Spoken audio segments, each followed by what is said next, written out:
My wife and I bought the property in 2017.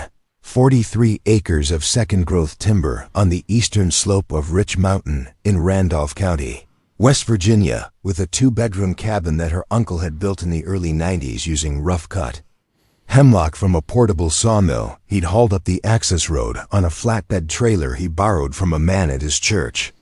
The cabin sat at roughly 2,800 feet, accessible by a gravel road that the county maintained in theory, but that in practice required 4-wheel drive from November through April. And the nearest year-round neighbor was a retired forester named Dale Messer, who lived 2.5 miles down the mountain in a double-wide, with a porch that faced the Tygart Valley, and a pair of blue-tick hounds that announced every vehicle that passed with the particular urgency of dogs who did not get many opportunities to announce things. We turned it into a rental, not through one of the major platforms at first. We started with a regional site called Mountain Getaways Appalachia that catered to hunters, hikers, and the particular breed of East Coast professionals who wanted to feel remote without actually being far from a hospital. I handled the bookings, the communications, the pricing adjustments for leaf season and holidays, the careful management of expectations. That is the real labor of operating a rental property in a place where cell service disappears a quarter mile before the driveway begins. My wife handled the cleaning and restocking between guests, a 4-hour round trip from our home in Elkins that she made sometimes twice a week during peak months, hauling fresh linens and propane canisters and the particular brand of coffee that we had learned through trial and error guests expected to find even in a cabin that was otherwise marketed as rustic. We kept a binder on the kitchen table with instructions, how to work the wood stove, which burner on the propane range ran hot, the number for Dale in case something went wrong that we couldn't solve by phone, a note about the spring that supplied the cabin's water, and the fact that it ran slightly sulfurous in late summer, which was normal and not dangerous. I mention these details because I want you to understand how deeply familiar we were with that cabin, not just as a building, but as a system, a set of patterns and routines that we had refined over hundreds of turnovers across 4 years of continuous operation. I knew the precise angle at which the front door needed to be lifted and pulled to clear the swollen frame in summer. I knew that the third step on the porch creaked in a specific way that changed pitch with humidity. My wife knew the exact number of towels we kept in rotation, 14, and the way she folded them in thirds and stacked them with the open edge facing the wall, a method she had adopted from a hospitality video she watched in our first year and never deviated from. When you maintain a property at that level of attention for years, you develop a kind of spatial memory that goes beyond conscious thought. You walk in and you feel whether something is right. Your body knows before your mind does. The guest book was my wife's idea, a simple cloth-bound journal, dark green, that she placed on the shelf above the wood stove with a pen tied to a piece of jute twine. Most guests wrote something, a sentence or two about the view, a note about seeing a black bear on the access road, recommendations for the next visitor about the trail that ran along the ridgeline behind the property. Some people wrote poems, mostly bad. One man drew a detailed sketch of the valley as seen from the porch at sunset that was genuinely beautiful. It became a record of the cabin's life as a rental, and my wife read every entry with genuine interest. She said it was the closest thing to knowing the people who slept in our space without actually meeting them. The booking came in for a Thursday to Sunday stay in late October 2021. The guest's name was Paul Lindgren, and his profile on the platform was sparse. A small photograph that appeared to show a man in his 50s with close-cropped gray hair. No reviews, an account created that same month. This was not unusual. We got first-time renters regularly, especially during leaf season, when people who had never considered a cabin trip before saw photographs of the Alleghenies in autumn and decided, on what appeared to be impulse, to book something. I sent him the standard welcome message with the door code, the directions that specified the left fork after the cattle gate, the reminder about the sulfur in the water. He responded with a single word, received, My wife did the turnover the Wednesday before his arrival. Everything normal. She cleaned, restocked, checked the propane level, set the thermostat to 60, left the porch light on, placed a small bundle of kindling beside the wood stove with a fire starter tucked inside, which was something she did. For every fall and winter guest, she texted me a photograph of the kitchen counter as she always did. A kind of visual confirmation that the space was ready, the frame showing the counter, the binder, the coffee maker, the towel rack beside the sink. Paul Lindgren checked in on Thursday. I know this because the smart lock recorded the door code entry at 4:47 p.m. He did not contact us during his stay. No questions about the water heater, no complaints about cell service, nothing. This was also not unusual. Some guests are simply quiet, self-sufficient people who want to be left alone with the mountain and whatever they brought with them to think about. He checked out on Sunday.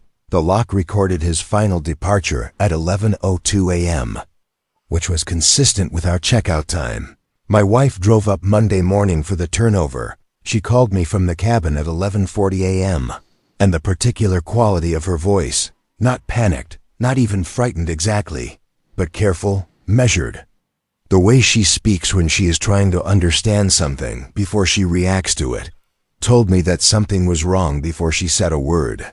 The cabin was clean, not guest clean, where you walk in and find the dishes done and the trash taken out, and a general effort at tidiness that you appreciate, but still need to follow with a proper cleaning. This was clean in a way that she described as being like coming back to her own turnover. The towels were folded in thirds with the open edge facing the wall. The wood stove ashpan had been removed, emptied, and replaced.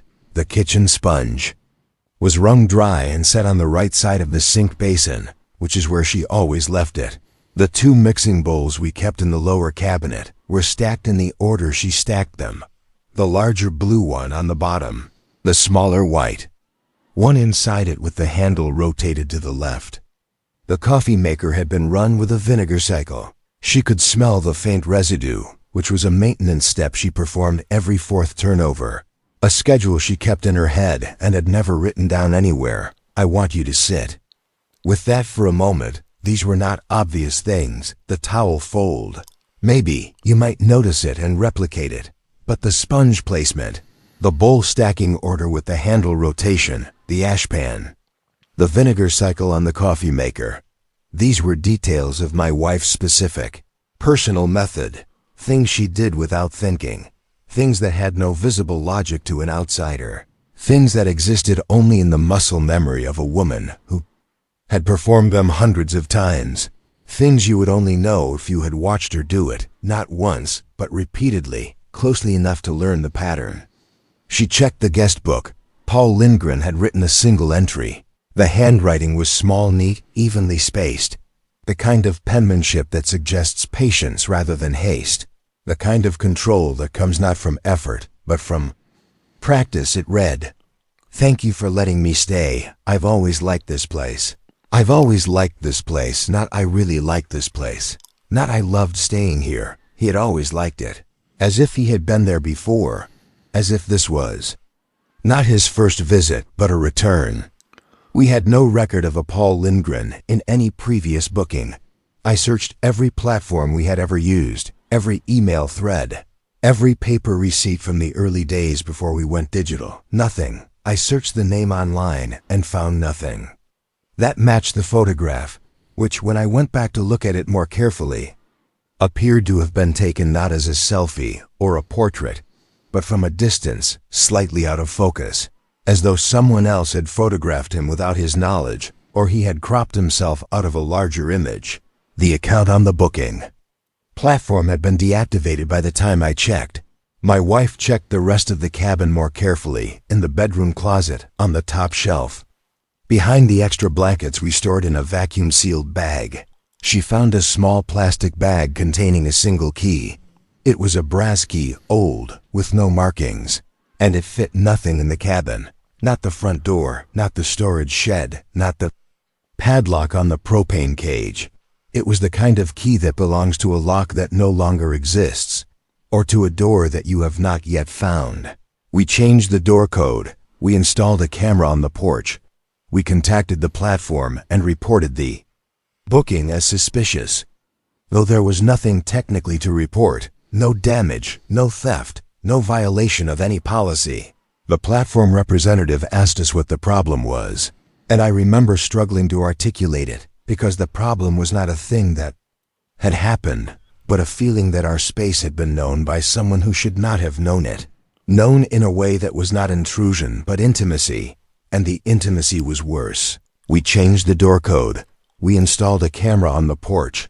We contacted the platform and reported the booking as suspicious. Though there was nothing technically to report, no damage, no theft, no violation of any policy, the platform representative asked us what the problem was, and I remember struggling to articulate it because the problem was not a thing that had happened, but a feeling that our space had been known by someone who should not have known it. Known in a way that was not intrusion but intimacy, and the intimacy was worse. Dale Messer, when I asked him, said he had not seen anyone unusual on the road that weekend, but he mentioned, almost as an aside, that he had noticed a car parked at the trailhead pull-off about a quarter mile below our access road on 2 occasions in the weeks before Lindgren's booking. A dark sedan, American-made, with no plates visible from the angle Dale could see. He had not thought much of it. Hikers parked there sometimes. People parked there to make phone calls in the one spot on the road where a signal could be caught. That was 4 years ago. We still rent the cabin. Though my wife no longer does the turnovers alone, the camera has captured nothing unusual. No. One named Paul Lindgren has attempted to book again. The key sits in a drawer in our home in Elkins, and my wife occasionally takes it out and holds it, turning it over in her fingers, as though the weight of it might eventually yield an answer. The guest book still sits on the shelf above the wood stove. Guests still write in it, and I still read every entry, but now I read them differently, not for what people say about their stay, but for what they might reveal about how well they already know the place. The hemlocks on Rich Mountain drop their needles in a slow, persistent way that makes the ground beneath them feel like something between soil and fabric. In October, when the hardwoods turn above them, the ridge holds its color for about 2 weeks. And then the wind takes it, and we are always watching now, in a way we were not watching before. If this story resonated with you, please consider subscribing to Fear Begins and hitting the like button. Share this video with someone who enjoys these kinds of stories. I'd also love to know.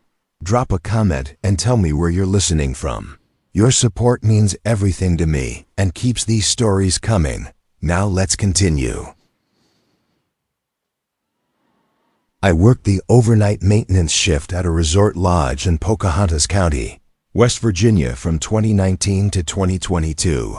A property called Cranberry Ridge Lodge that sat on a cleared plateau above the Cranberry River, about 14 miles east of Richwood, on a road that turned from pavement to gravel to something closer to a suggestion once you passed the last cattle guard.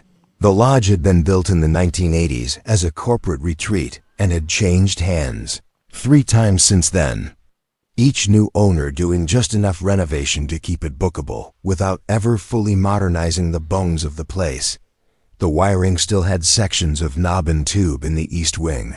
The plumbing ran through cast iron pipes that groaned when the pressure changed, and the heating system was a boiler that had been manufactured during the first Bush administration, and that required the kind of attention you would normally reserve for a sick relative. The lodge had 16 guest rooms arranged in 2 wings off a central great room, with a stone fireplace large enough to stand in, a commercial kitchen that was only used during wedding season, and a system of maintenance corridors behind the walls that connected the utility rooms and allowed staff to move between wings without walking through guest areas. Those corridors are important to this story. The overnight shift ran from 11 p.m. to 7 a.m., and my responsibilities were specific. Monitor the boiler system, which required manual adjustment when the outside temperature dropped below 20 degrees. A process that involved checking the pressure gauge every 90 minutes and adjusting the feed water valve by increments that I had learned through experience rather than any written manual. Respond to any guest calls that came through the front desk phone, which forwarded to my cell after hours. Walk the exterior perimeter twice per shift to check for storm damage. Wildlife intrusion. The dumpster bear was a recurring character. Or anything unusual with the generators. And perform a single interior walkthrough of both wings at 2 a.m. to check fire exits and ensure all hallway lights were operational. The work was solitary by nature. The front desk staff left at 11.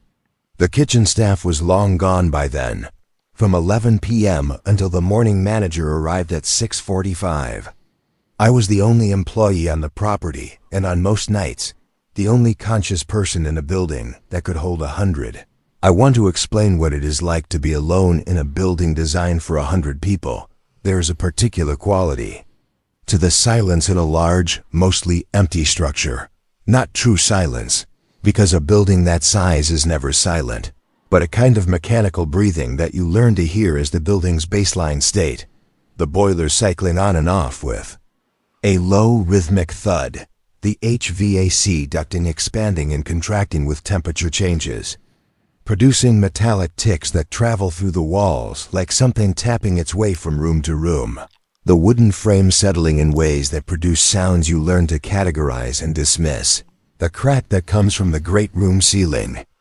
Beam every night around 1 a.m., so predictable you could set a watch by it. The rhythmic tapping in the east wing that took me 3 weeks to identify as a loose piece of flashing on the roof above room 12. You build a mental catalog of the building's sounds, and over months of overnight shifts, you stop hearing them as sounds at all. They become part of the texture of the night, as unremarkable as the color of the walls.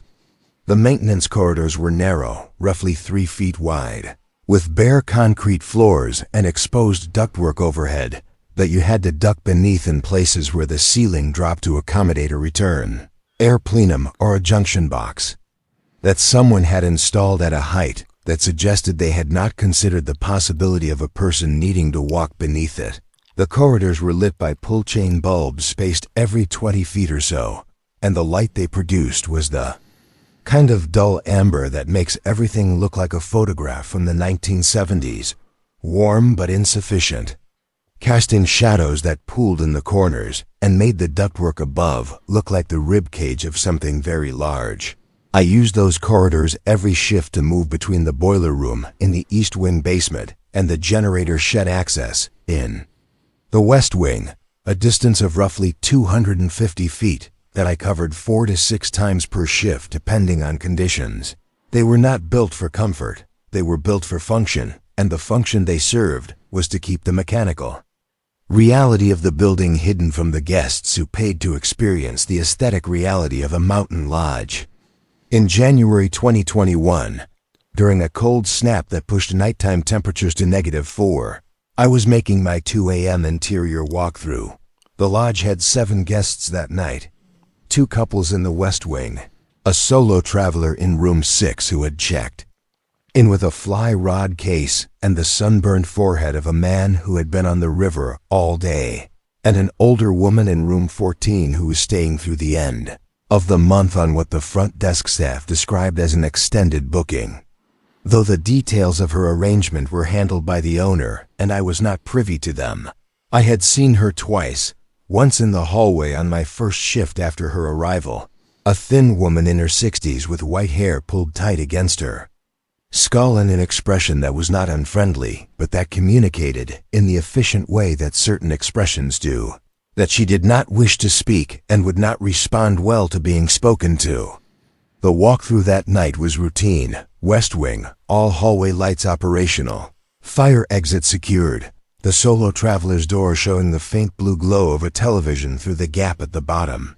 I crossed through the great room, where the fire I had banked at midnight was still holding, the embers casting a low orange light on the stone mantel, and entered the east wing. Rooms 9 through 16, the corridor stretching ahead of me with its runner carpet that had been replaced sometime in the late 90s and was wearing through to the pad in places that corresponded exactly to where a person's stride would land. If they were walking at a normal pace, the wear pattern like a record of every footstep the building had ever hosted.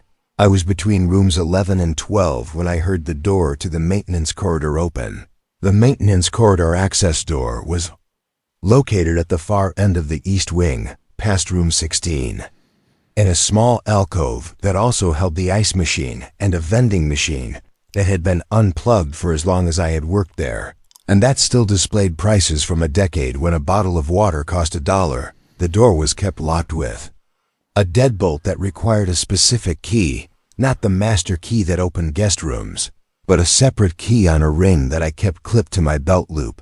The front desk had a copy in the key safe. There was no reason for anyone to open that door. At 2 a.m., there was no reason for anyone but me to open that door at any hour. I stopped walking. The sound was distinctive, a heavy fire-rated door with a pneumatic closer, producing a particular low hiss as the closer compressed, followed by a solid click as the latch engaged. I had opened and closed that door thousands of times. I knew its sound the way you know the sound of your own front door. The way you know the difference between a door closing normally and a door closing in a wind. I walked to the end of the hallway. The corridor access door was closed. I tried the handle locked. I unlocked it, opened it, and looked into the maintenance corridor. The nearest pull chain light was off. I pulled it on. The corridor stretched away from me, empty. The concrete floor showing nothing but the usual dust and the marks from my own boots that I recognized because I wore a particular pair of Red Wing iron Rangers with a sole pattern that left a distinctive chevron print, the kind of detail you notice about yourself when you spend enough nights alone in a building with concrete floors. Except there were other prints. They were faint, not boot prints, but what appeared to be bare footprints, narrow, evenly spaced, leading from the corridor access door deeper into the passage toward the boiler room. The spacing was consistent, about 22 inches between steps, which I know because I measured it the next morning with a tape measure from the maintenance shop.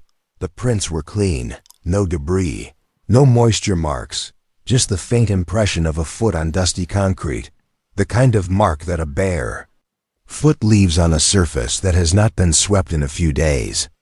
I followed them for about 40 feet, to the point where the corridor turned left toward the basement stairs, my own boots tracking alongside them like a parallel narrative. At the turn, the prints stopped, not faded, stopped, as though the person had simply ceased to exist at that precise point, or had been lifted from the floor, or had learned to walk without touching it. I checked the boiler room, empty, operating normally, the pressure gauge reading exactly where it should have been. I checked every access point along the corridor. There were 4, each one locked from the corridor side with a deadbolt. I walked the entire length of the passage from the east wing access to the west wing access, pulling every chain light, filling the corridor with that amber glow. Nothing, no person, no evidence of entry, no explanation for the prints except the prints themselves, ending at a point that offered no exit and no continuation.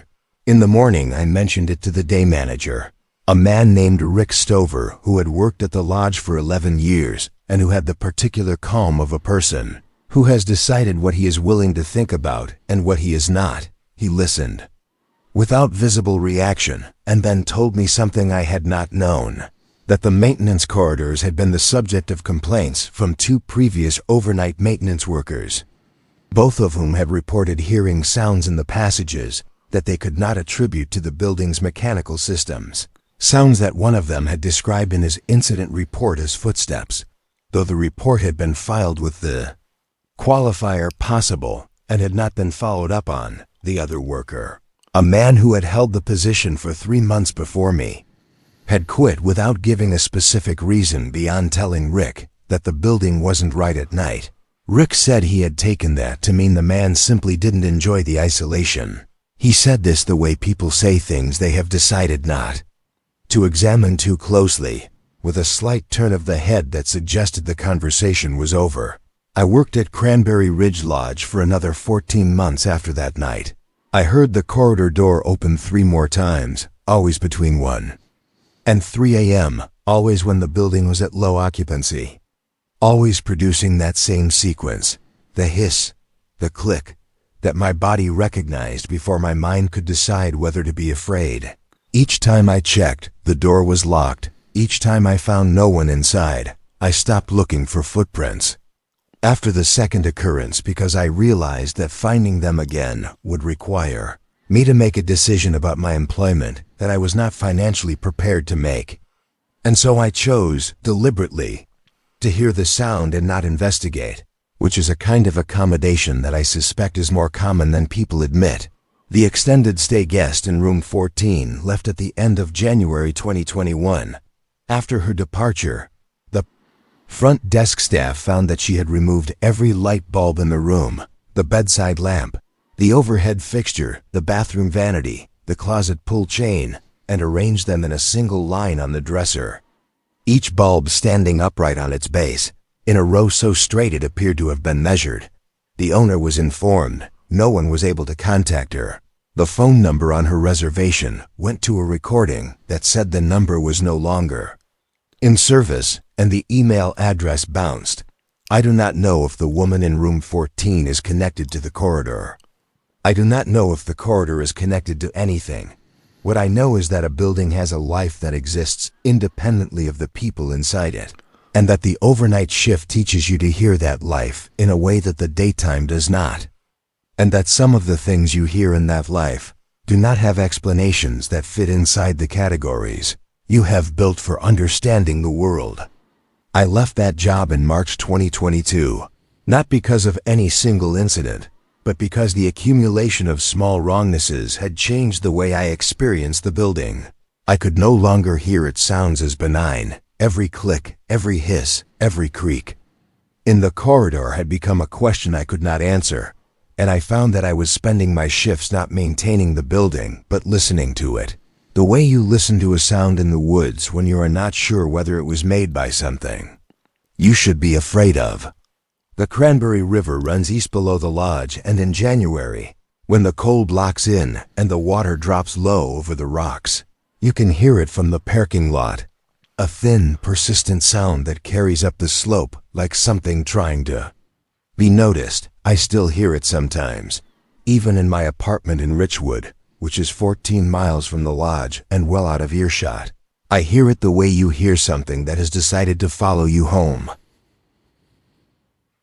I am a licensed land surveyor in the state of Virginia, and I have been practicing for 22 years. The first 8 as a rodman and instrument operator for a firm in Roanoke, and the remaining 14 as an independent surveyor working primarily in the counties that line the West Virginia border: Craig, Giles, Bland, and Tazewell. My work takes me into terrain that most people never see. The steep hollows and ridge faces and overgrown parcel boundaries that exist on paper as clean lines on plat maps, but in reality are tangles of barbed wire grown into tulip poplar trunks. Survey monuments set by men who died 50 years ago, and the accumulated debris of a landscape that has been divided and sold and abandoned and reclaimed by forest and cycles that go back to the original land grants of the 18th century. I say this because I want you to understand that I am comfortable in the woods in a way that goes beyond recreation. I am not a hiker. I am not a hunter. Though I grew up hunting whitetail and turkey in Craig County with my father and uncles, and learned to read sign before I learned to read contour lines, I am a person whose profession requires me to move through remote, often steep, often difficult terrain with instruments and equipment, frequently alone, for hours at a time, in weather that recreational users would consider reason enough to stay home. I read the land the way a mechanic reads an engine, by what it tells me, by the marks that human activity has left on it, by the evidence of who was here before and what they intended by being here. In September 2022, I was hired to survey a 160-acre parcel on the western slope of Peters Mountain in Giles County, Virginia. The parcel had been in the same family since 1948, a family named Caldwell, originally from Narrows, who had purchased the land from a timber company after the last significant harvest, and had used it primarily for hunting and firewood cutting in the decades since. It was being subdivided for the first time as part of an estate settlement, following the death of the last surviving Caldwell, who had an interest in keeping the property intact. The property was accessed by a single-lane gravel road that climbed from the valley floor near Narrows, crossing 2 cattle guards and a seasonal creek ford, and terminated at a locked gate about 2,000 feet up the mountain, beyond which the terrain was accessible only on foot or by a TV. The timber on the property was mature mixed hardwood, red oak, white oak, hickory, sugar maple, with scattered hemlock in the drainages, and the understory was dense with mountain laurel and rhododendron, the kind of growth that can reduce your visibility to 10 feet in any direction and turns a simple walk into a physical negotiation with branches that seem to reach for your instrument case and tripod legs with a specificity that feels almost intentional. The work was straightforward in scope, if not in execution. I needed to locate the existing corner monuments, verify their positions against the recorded deed descriptions, and establish the new subdivision line using the coordinates that the attorney had provided. I had the deed, a 1948 plat that had been hand-drawn by a surveyor named Garnett Hobbs, a man I knew only through his monuments and his plats, both of which reflected a precision that I admired across the 74 years that separated us, and a set of tax maps that were useful primarily as a reminder of how imprecise county mapping can be when the terrain does not cooperate with straight lines and right angles. I started at the southeast corner of the property on a Monday morning, working alone, which was my preference for boundary work in terrain like this. A crew is useful for production work, subdivision layout, construction staking, but boundary retracement is a kind of detective work that benefits from solitude and focused attention. You are looking for evidence. You are following a trail that someone laid down decades ago, reading the deed like a set of directions. And the directions are written in the language of a different era, bearing trees, stone piles, thence along the ridge, that requires interpretation and intuition as much as measurement. I found the first monument without difficulty. An iron pipe set by Hobbs in 1948, still standing, still plumb. The cap stamped with his registration number and the date in characters that had softened with age but remained legible. These old monuments have a quality that I find difficult to describe to people outside my profession. They are the physical evidence that another human being stood in exactly that spot, on a specific day, decades ago, and made a decision about where a line should fall. You are, in a very real sense, standing in someone's footprints, collaborating with them across time. I worked north along the eastern boundary, bushwhacking through laurel thickets, pulling chain, shooting angles, moving slowly because the terrain required it, and because haste in boundary work produces errors that end up in courtrooms. By mid-afternoon I had located 3 of the 4 original corner monuments and was working my way toward the northwest corner, which the deed described as being set at the base of a large chestnut oak near the head of the first hollow north of the spring.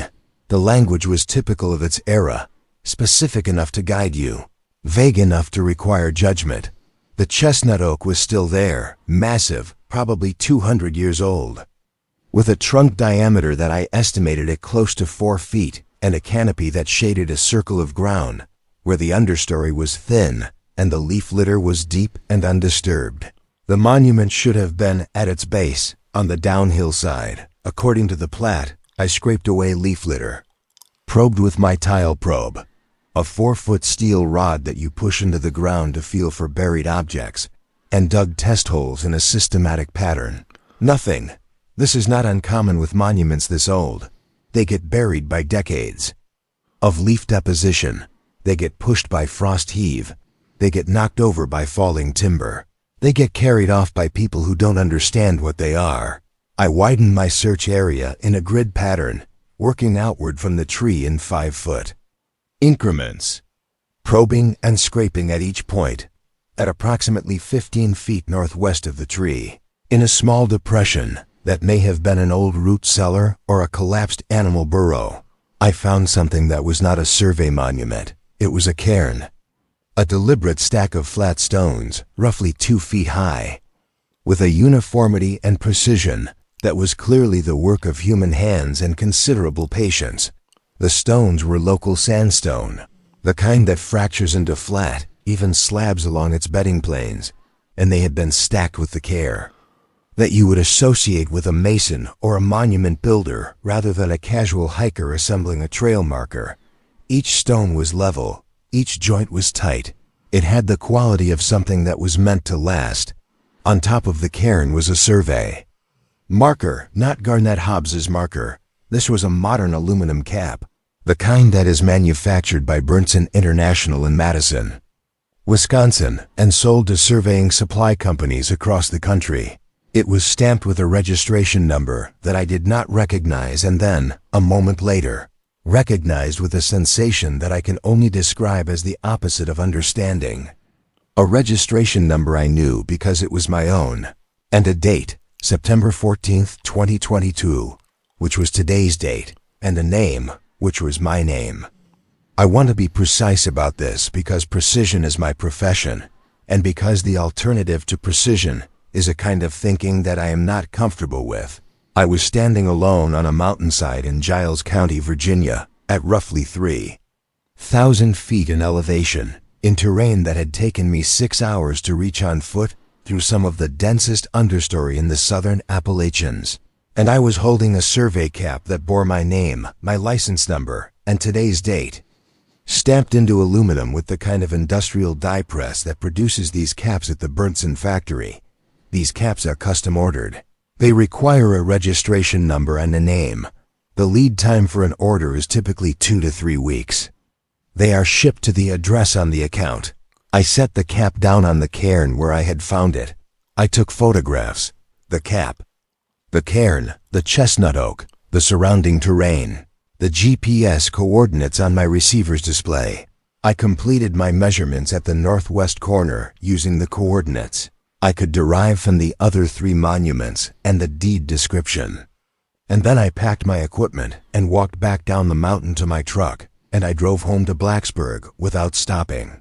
And I sat in my kitchen and looked at the photographs on my phone and tried to construct a sequence of events that would explain what I had found without requiring me to accept that someone had ordered a survey cap with my credentials.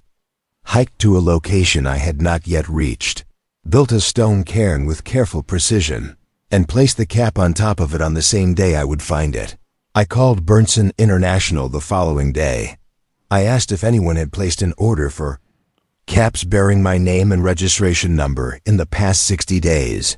The customer service representative checked my account and told me that my firm's most recent order was from 6 months prior, a standard batch of caps that I had in my inventory. She checked for any orders under my name from any other account. Nothing. She seemed puzzled by the question, and I did not explain further because I had no explanation to offer, and because explaining would have required me to say things that I was not prepared to say out loud. I returned to the northwest corner 2 weeks later with my crew chief, a man named Tom Dalton who had worked with me for 7 years and whose judgment I trusted without reservation. The cairn was still there, undisturbed, the stones in their precise stack. The cap was gone. The surface of the top stone was bare, and there was no indication, no scratch, no mark, no residue, that anything had ever rested on it. The survey was completed. The plat was recorded. The estate was settled. The new owners of the subdivided parcels have never contacted me with any concerns. The chestnut oak still stands at the head of that hollow, and the northwest corner monument that I set, my actual monument, with my actual cap, ordered through my actual account, sits at the base of it, exactly where Garnett Hobbs's monument should have been and was not. Driven into the ground with the confidence of a man who was no longer certain that confidence was warranted. I have surveyed approximately 200 properties since that day. I have found old monuments and new monuments, monuments set by surveyors I knew personally and monuments set by men who practiced before licensure was required in the Commonwealth. I have never found another cap with my name on it that I did not set. But every time I approach a corner monument now, there is a moment. Brief, controlled. Something I do not let my crew see. When I prepare myself for the possibility that someone has been there before me and left something that should not exist. Peters Mountain holds its snow longer than the valleys on either side, and in late September, when the first frost touches the upper slopes, the chestnut oaks turn a color that is not quite brown and not quite red, but something between the two. A color I have never been able to name and that I associate now with the feeling of finding evidence that your life has been anticipated by someone you cannot identify. I have not been back to that hollow. I do not intend to go. I moved to McDowell County, West Virginia, in the spring of 2020, to a rented house on the outskirts of Welch that sat at the bottom of a narrow hollow where Elkhorn Creek runs parallel to Route 52 before the road climbs toward Bramwell. I had taken a position as a broadband installation technician with a regional ISP that was expanding fiber service into the southern coalfields as part of a federal infrastructure initiative. And the house was one of the few available rentals in a county that had lost more than 80% of its population since the peak of coal production in the 1950s, a decline so thorough that the landscape itself seemed to be in the process of forgetting it had ever been inhabited. The hollow where I lived had once held a community of 30 or 40 homes, served by a company store, connected by a coal haul road that had been paved over and designated a county road sometime. The 1960s. By the time I arrived, there were 9 structures still standing, 5 of which were occupied, and the rest were in various stages of the slow dissolution that abandoned houses undergo in the Appalachian climate, roofs sagging under the weight of accumulated leaf debris and moss, porches separating from foundations with the gradual decisiveness of a fracture, windows broken in patterns that suggested neither vandalism nor weather, but something more like resignation, as though the glass had simply decided it was no longer necessary. I mention the depopulation because it is central to the experience I am going to describe. Living in a place where the human presence is actively receding produces a particular kind of awareness that I had not anticipated when I took the job and signed the lease. You notice the absence of things more than their presence. The sound of a car on the road is an event. A light in a window that was dark the night before is a question that your mind asks and does not expect an answer to. The dogs that belong to the occupied houses bark at intervals that you learn to associate with specific triggers. A deer crossing the road, the mail carrier, the particular way the wind moves through the hollow in late afternoon, and the silence between the barking is not peaceful but watchful. The way an animal at a water source watches the tree line, not because it has seen a predator, but because the absence of evidence is not evidence of absence. The house itself was unremarkable in every way that a house can be unremarkable, and still function as shelter. 2 bedrooms, a kitchen with linoleum flooring that curled at the seams and had been patched in one corner with a piece of a different pattern. A bathroom with a cast-iron tub that I suspect was original to the house's construction in the 1940s, and that took 11 minutes to fill with hot water from a water heater that predated my arrival by at least a decade. The previous tenant, according to my landlord, a man in Bluefield who owned several rental properties in the county and managed them with the detached efficiency of someone tending investments in a market he expected to decline, had been a woman named Opal Lusk who had lived there for 19 years and moved to a nursing facility in Princeton when her health declined. Her presence was still in the house when I moved in, not in any supernatural sense, but in the practical evidence of long habitation that accumulates in a space occupied by a single person for nearly 2 decades. Pencil marks on the kitchen doorframe where she had apparently tracked someone's height over years, though whether it was a child or a grandchild or herself, I could not determine. A set of hooks on the back porch arranged at a height that suggested she was quite short. A cable outlet in the bedroom that had been installed in a position that only made sense if the bed was pushed against the north wall, which is where I found the carpet wear pattern that confirmed it. 3 months after I moved in the middle of August, I began hearing the frequency. I call it that because I do not have a better word for it, and I have searched for one. It was not a sound in the way that a furnace or a cricket or a car engine is a sound. Something with a recognizable source and a behavior that you can predict and a category that your brain files it into and then ignores. It was a tone, steady, low, at the edge of audibility, occupying a register that seemed to exist not in my ears, but in my chest, in the cavity behind my sternum, as though something was vibrating at a frequency that my bones could hear, but my eardrums could not fully resolve. It came at night, always after midnight, and it lasted for exactly, I timed it, multiple times. With a stopwatch, 47 minutes, it began without preamble, as though someone had pressed a button, and it ended the same way. No fade in, no fade out, present, and then not present. The transition was absolute. I am a technician. My job is installing and troubleshooting telecommunications equipment, and my instinct when confronted with an anomalous signal is diagnostic. I checked the electrical system.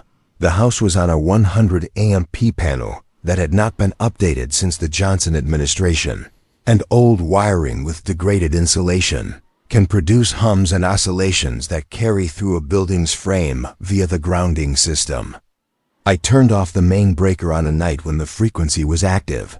It continued, unchanged, as though the electrical system of the house was irrelevant to its operation.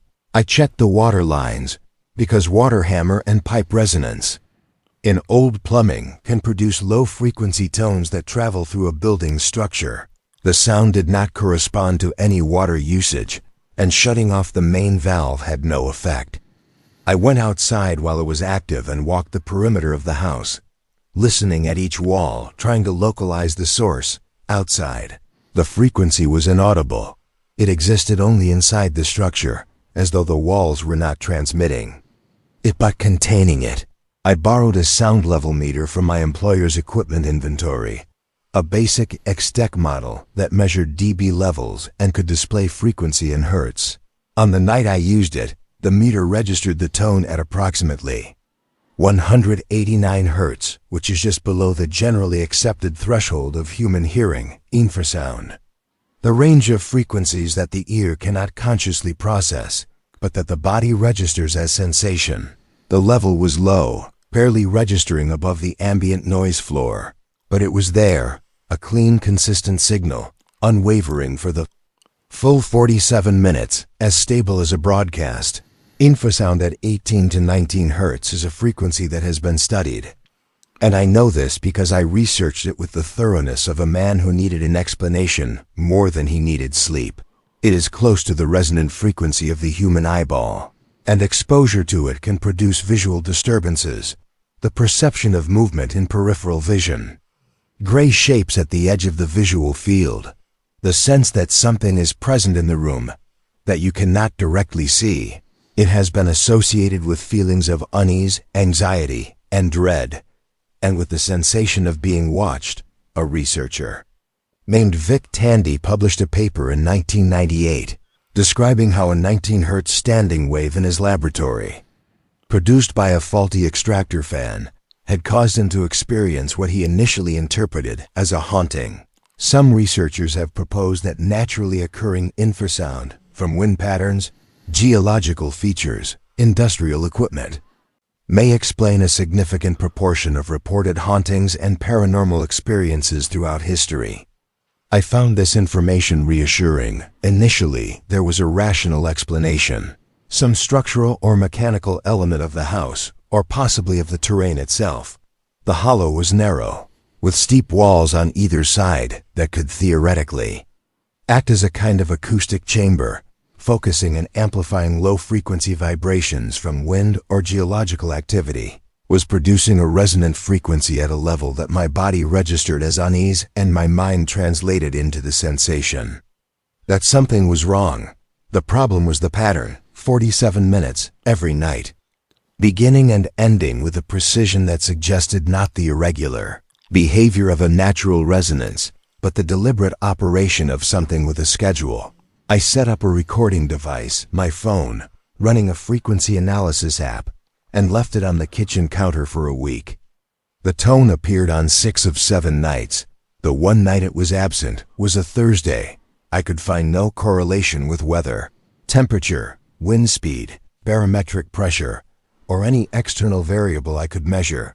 The recordings confirmed what the meter had shown: 189 hertz, steady, for 47 minutes, starting and stopping with the precision of a switch being thrown. On the 4th week, I noticed something additional. During the frequency, my phone's compass app behaved erratically. The needle would swing slowly, not spinning, not jumping, but drifting in a steady arc, as though the magnetic field in the house was being gently, deliberately disturbed. I placed the phone in different locations. The effect was strongest in the kitchen, weakest in the bedroom. I do not have the expertise in geomagnetics to explain what this means. I am reporting what I observed, because observation is what I was trained to do, and because the alternative to observation was a kind of acceptance that I was not ready for. I asked my nearest neighbor, a man named Curtis who lived 3 houses up the hollow and worked as a security guard at a pharmacy in Bluefield, commuting 90 minutes each way on roads that would discourage most people from making the trip once, let alone 5 days a week. I asked him if he had ever noticed any unusual sounds in his house at night. He said he had not, but he told me something that I have thought about more often than I would like: turning it over the way you turn over a stone you found in a field and cannot identify. He said that Opal Lusk, the previous tenant of my house, had been known in the hollow for keeping unusual hours. She was often seen on her back porch at 2 or 3 a.m., sitting in a metal folding chair, not smoking, not reading, not doing anything visible, just sitting and facing the hillside behind the house as though she was listening to something that required her full attention. Curtis said the other residents of the hollow had attributed this to old age and insomnia, which are common enough explanations for common enough behavior. But he added, in the careful way that people add things they are not sure they should say but feel obligated to offer, that Opal had once told him the house kept time, and he had never understood what she meant by that. He had asked her to explain, and she had looked at him with what he described as an expression of gentle surprise, as though the answer were obvious, and said nothing more. The house kept time. I lived in that hollow for 2 years and 4 months. The frequency never stopped. It never varied. Not in pitch, not in duration, not in the exactness of its schedule. 47 minutes, every night except occasional Thursdays, at 189 hertz. Beginning and ending with mechanical precision. I stopped trying to find the source after the first year, because every diagnostic path I followed led to the same conclusion. The source was the house itself, or something beneath it, or something about the specific relationship between the structure and the hollow, and the creek and the hillside that I did not have the instruments or the knowledge to measure. I stopped recording it after 6 months. What I could not stop doing was listening for it, lying in bed in the dark in a half-empty hollow in McDowell County, waiting for the moment when the air in the house would change. Not a sound arriving, but a pressure, a presence, a vibration that I felt in the bones of my chest, and counting the minutes until it stopped, the way Opal Lusk must have counted them, sitting in her metal chair on the porch, keeping time with the house that kept time with something I could not name. I moved to Bluefield in the fall of 2022. The house in the hollow is vacant now, the 6th vacant house on a road that once held 30. I drove past it once, 6 months after I left, and the windows were dark, and the porch where Opal Lusk used to sit was sagging further toward the ground. And the hollow was quiet in the way that empty places are quiet. Not the absence of sound, but the presence of a silence that is listening for something to fill it. I did not stop. I did not go inside. I did not want to know whether the house was still keeping time without anyone there to hear it. Some instruments do not require an audience. Some clocks are not built for the people who live beside them. They measure something else, something that continues whether you are counting or not, whether you are listening or not, whether you are there or not. Elkhorn Creek runs through that hollow with the kind of steady, constant sound that you stop hearing after the first week and start hearing again only after you leave. The way you notice your own heartbeat only when something makes you afraid. I hear it now the way I hear the frequency, not with my ears, but with the part of me that learned, in that house, that some sounds are not meant to be heard. They are meant to be felt, and they do not care whether you are listening. My sister and I inherited a cabin on the North Fork of the South Branch of the Potomac River in Pendleton County, West Virginia, when our father died in the spring of 2019. It was not the kind of cabin that people imagine when they hear the word. Not a vacation property, not a hunting lodge, not a quaint structure with a porch swing and a view that photographs well for rental listings.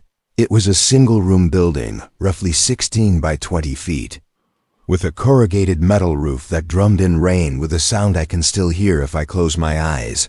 A wood stove that our father had welded himself from a 55-gallon drum and fitted with a flat top for cooking, and a floor made of planks that he had milled from a white pine that fell across the access road in the ice storm of 1994.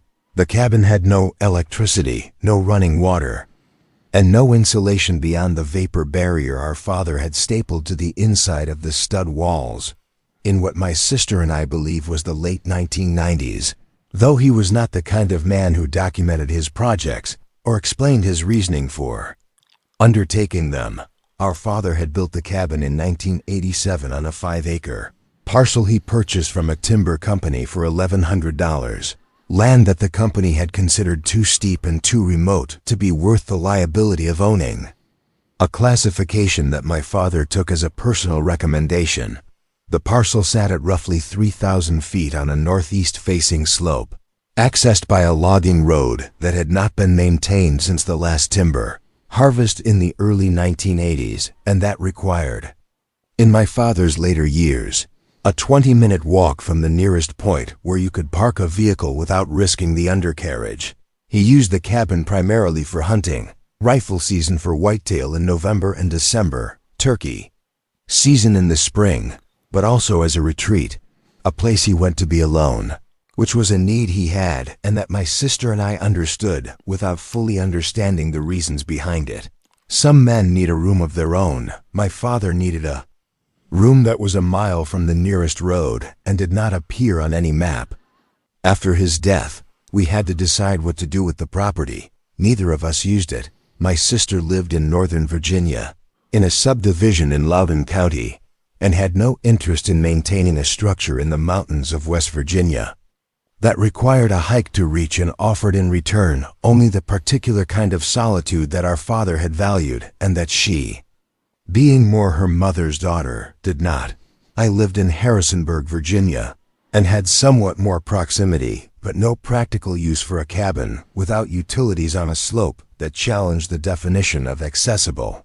We agreed to keep it through the first year while we settled the estate, and I would check on it periodically, once in summer, once in fall, to ensure that the roof was intact and that no one had broken in or that the structure hadn't lost its ongoing argument with gravity. I drove up in August 2019, 4 months after the funeral. The logging road was in worse condition than I expected. 2 trees down across the track, erosion channels cutting through the roadbed from spring rains, the vegetation encroaching from both sides in the way it does when a road stops being driven and the forest begins the slow project of reclaiming it. I parked where the road became impassable and walked the remaining distance, about a quarter-mile uphill, carrying nothing but a water bottle and the key to the padlock on the cabin door, breathing harder than I would have liked by the time I reached the clearing where the cabin sat against the slope like something that had grown there rather than been built. The padlock was locked. This is important, and I want to state it clearly. It was the same Master Lock 3D that our father had used for years, a common padlock The most manufactured padlock in the world, which I mention not because the model matters but because I am a person who notices details, and I want you to know that I checked. The shackle was engaged. The keyway was dry and slightly stiff with the particular resistance of a lock that has not been opened in months. I unlocked it and went inside. Someone had been living in the cabin. I do not mean that someone had broken in and squatted for a night, that a hiker had taken shelter from weather and left behind a candy wrapper and a sense of mild trespass. I mean that there was evidence of sustained, careful, organized habitation, the kind of evidence that suggests not a visit but a residence. The wood stove had been used recently. Fresh ash in the firebox, creosote on the interior of the stovepipe. That looked darker and thicker than what I remembered from my father's time. A stack of split kindling arranged neatly beside the stove in a pattern that was so orderly it suggested a person who found comfort in precision. On the shelf above the single window, where our father had kept a kerosene lantern and a box of Diamond Strike Anywhere matches, there was a row of canned goods, 3 cans of pinto beans, 2 cans of chicken, a can of condensed milk, arranged by height with the labels facing outward. They were not brands I recognized, regional labels, the kind you find in small grocery stores in towns that the national chains have not reached. And their labels were slightly faded in a way that suggested they had been there for weeks rather than days. On the floor in the corner, neatly folded with the precision of a person who folds things the same way every time, was a sleeping bag, gray, synthetic, no brand markings visible, placed on top of a foam pad that was not ours and that showed the compression pattern of regular use. The cabin was clean, not just uncluttered, but maintained, in the specific sense that someone had been performing upkeep. The floor had been swept. I could see the marks of a broom and the thin layer of dust along the baseboards, the kind of marks that are only visible in the low-angle light that comes through a window in late afternoon.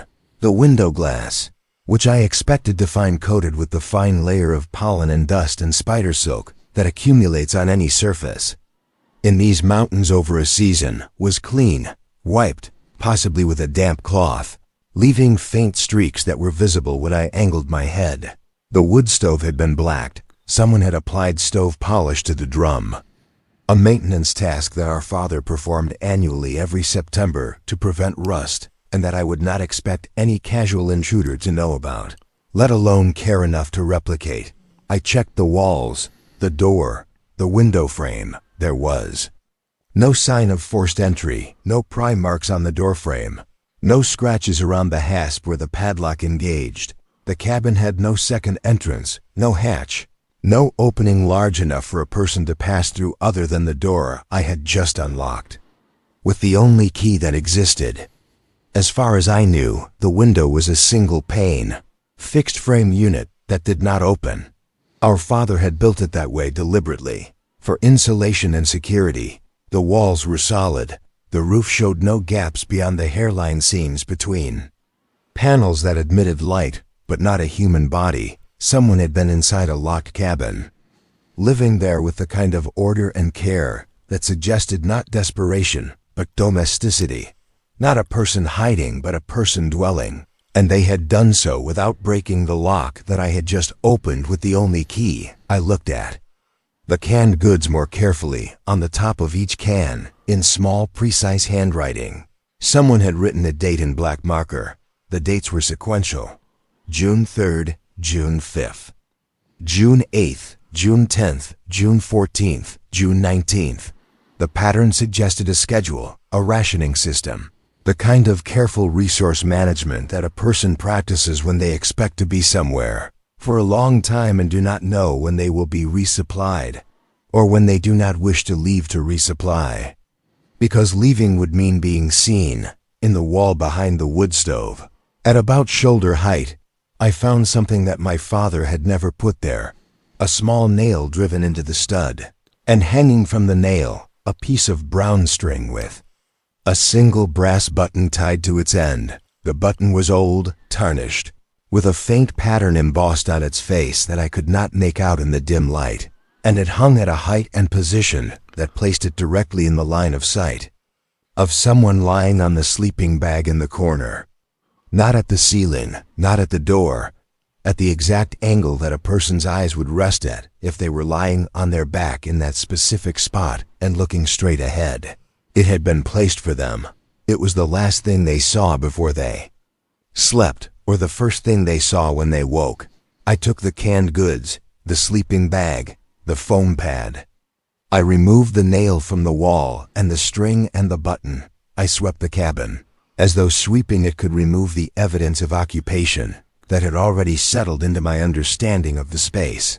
I locked the door, drove home, and called my sister. We agreed to sell the property. The sale was completed in early 2020 to a man from Maryland who planned to use it for hunting and who seemed pleased with the remoteness that had been our father's primary criterion for choosing the site.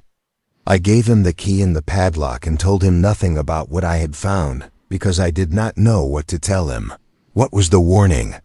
That someone had been living in his new cabin without apparent means of entry? That they had kept it cleaner than my father ever had? That they had hung a brass button on a string and aimed it at the place where they slept, as though it were a talisman or a target or a thing they needed to see when they opened their eyes in the dark.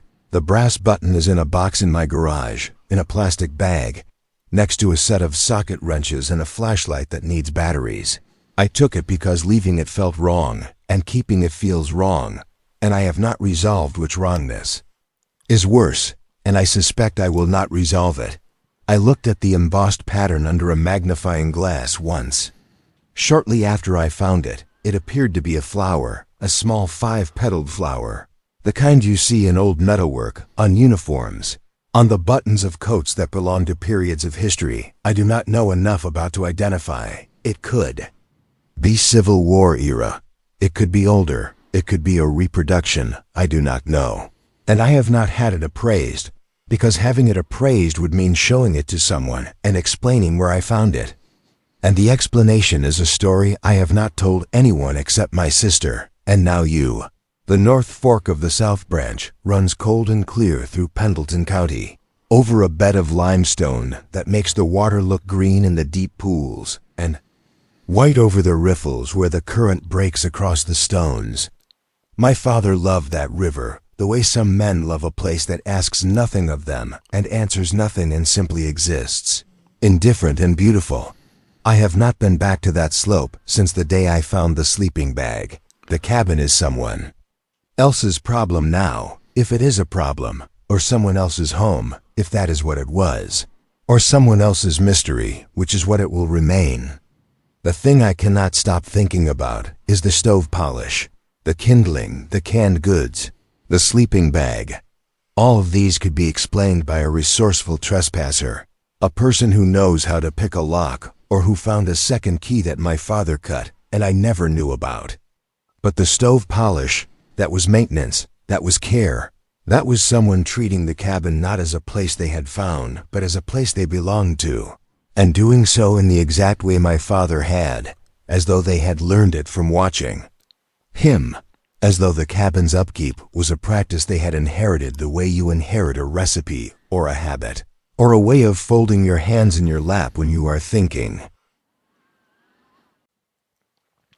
I thru-hiked a section of the Allegheny Trail in the fall of 2021, solo, starting from the Cranberry Wilderness Trailhead near Richwood, West Virginia, and heading north toward Durban over a route that took me through some of the most isolated terrain east of the Mississippi country, where the ridges run so long and unbroken that you can walk for 2 days without crossing a road, where the drainages hold stands of red spruce so dense that the canopy blocks the sky, and the ground beneath is carpeted in moss, and the light is the color of old jade.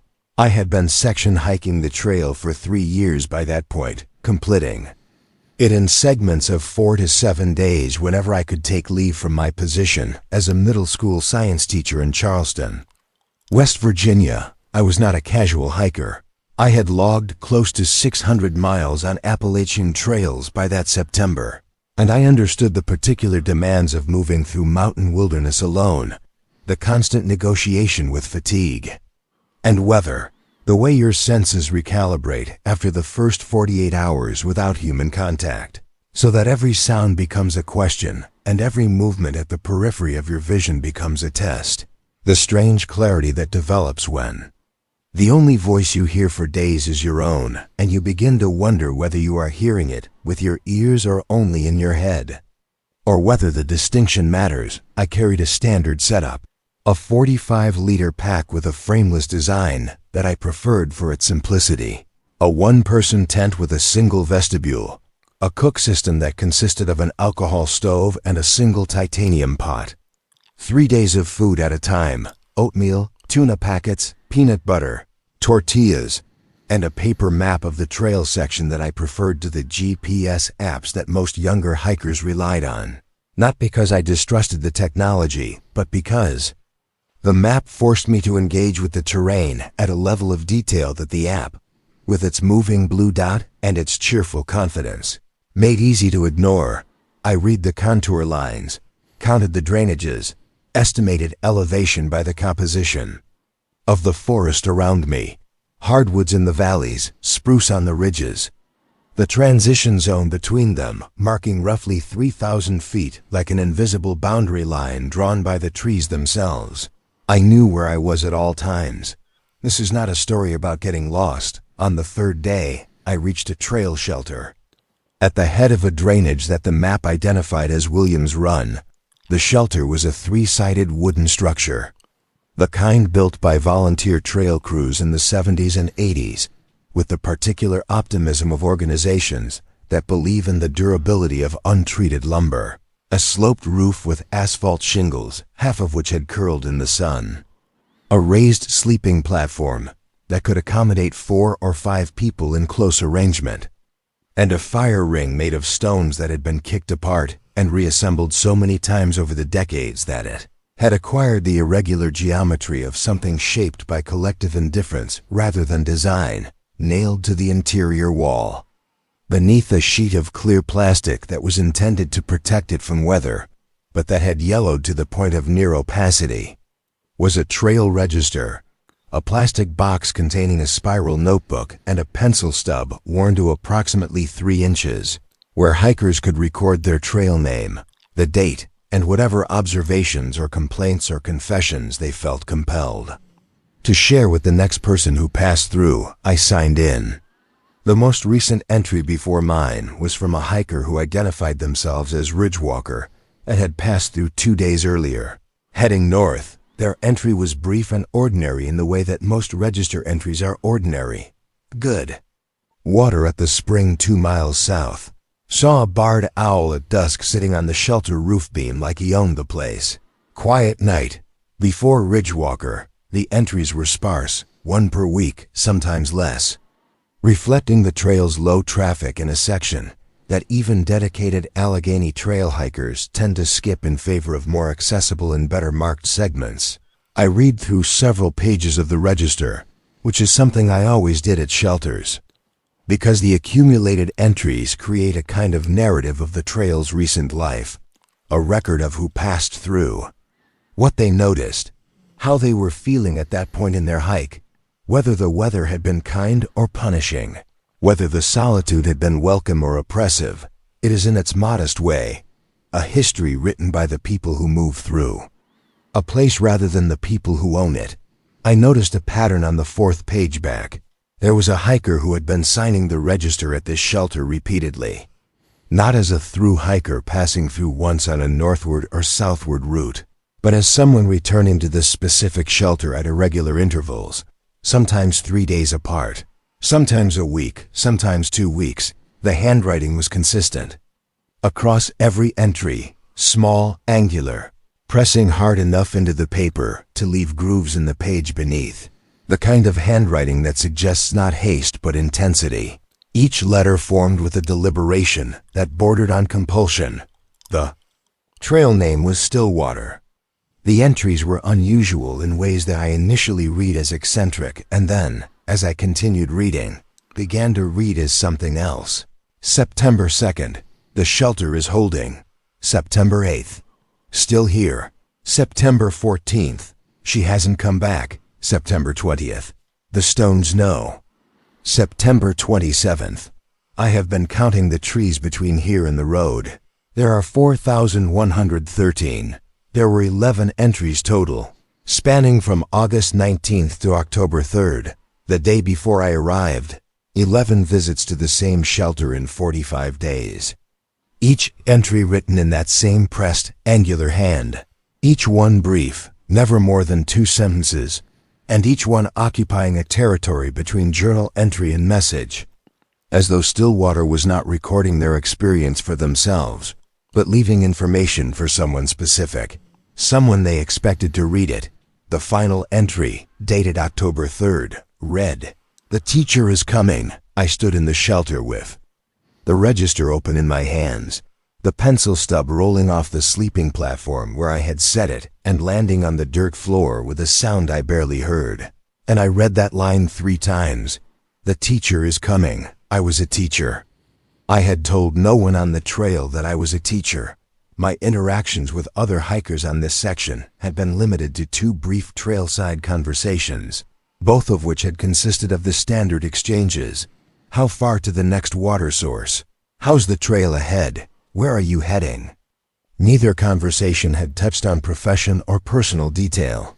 My trail name, which I had used at every other register on this hike, was Lab Coat, a reference to my career in science education, but one that could just as easily refer to a chemist, a pharmacist, a laboratory technician, any number of occupations that involve a white coat and the smell of chemicals. Except that Stillwater had not written Lab Coat, they had written the teacher, as though they knew not my trail identity but my actual identity, the person I was when I was not on the trail, the person I would return to being when the hike was over. I did not sleep in the shelter that night. I set my tent 200 yards south, off the trail, in a stand of red spruce that provided concealment that I had never previously felt the need to seek on any hike. I chose a site where the ground was soft with needles and the trees grew close enough together that my tent would not be visible from the trail even in daylight, and I staked it with the vestibule facing away from the direction of the shelter. I lay in my sleeping bag with my headlamp off and listened to the sounds of Williams Run drainage at night. The creek, thin and steady over rocks, the wind in the spruce canopy making that sound that spruce makes at elevation, like a sustained exhalation, and the occasional branch fall, sharp and brief, that breaks the pattern and forces your attention back to the specific from the general. At approximately 2 a.m., I checked my watch, because precision felt important. I heard footsteps on the trail.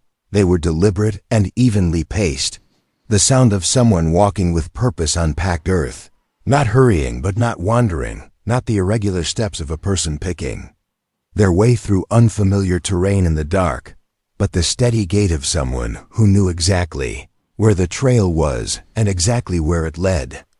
They came from the north, from the direction the trail descended toward the shelter, and they passed my position at a distance of roughly 200 yards, the sound traveling through the still air of the drainage with a clarity that made each footfall distinct. I counted them, 23 steps within my hearing before the sound faded to the south, toward the shelter. I did not hear them stop. I did not hear them return. I lay in my tent and listened to the creek and the wind, and the silence that had replaced the footsteps, and I did not sleep again that night. In the morning, I walked to the shelter. I opened the register with the particular caution of a person who is not sure they want to see what they are about to see. There was a new entry, October 4th, in the same angular, pressed handwriting, in the same pencil. She came but she did not stay. I am a woman. I had not mentioned this earlier because it had not seemed relevant, and it is not relevant now except in the way that being identified, not by name but by presence, not by trail name but by gender, not by something you told someone but by something someone observed about you, changes the nature of the fear. The fear is not abstract, it is specific. It is the knowledge that you were watched, and that the person who watched you was close enough to know that you came, and that you left. and that they recorded this fact in a register that you would read, because they knew you would read it, because they had been watching you long enough to know what you do at shelters. I packed my gear and hiked out to the nearest road access, a Forest Service road 6 miles to the east that I reached by mid-afternoon. I did not continue the section. I drove home to Charleston and did not return to the Allegheny Trail for the remainder of that year. One reported the register entries to the local trail maintaining club, and the volunteer coordinator who responded told me they were not aware of any person using the trail name Stillwater, and that the shelter had not been flagged for issues by other hikers. She said she would ask the next maintenance crew to check on the shelter, and she thanked me for the report, and that was the end of the official response.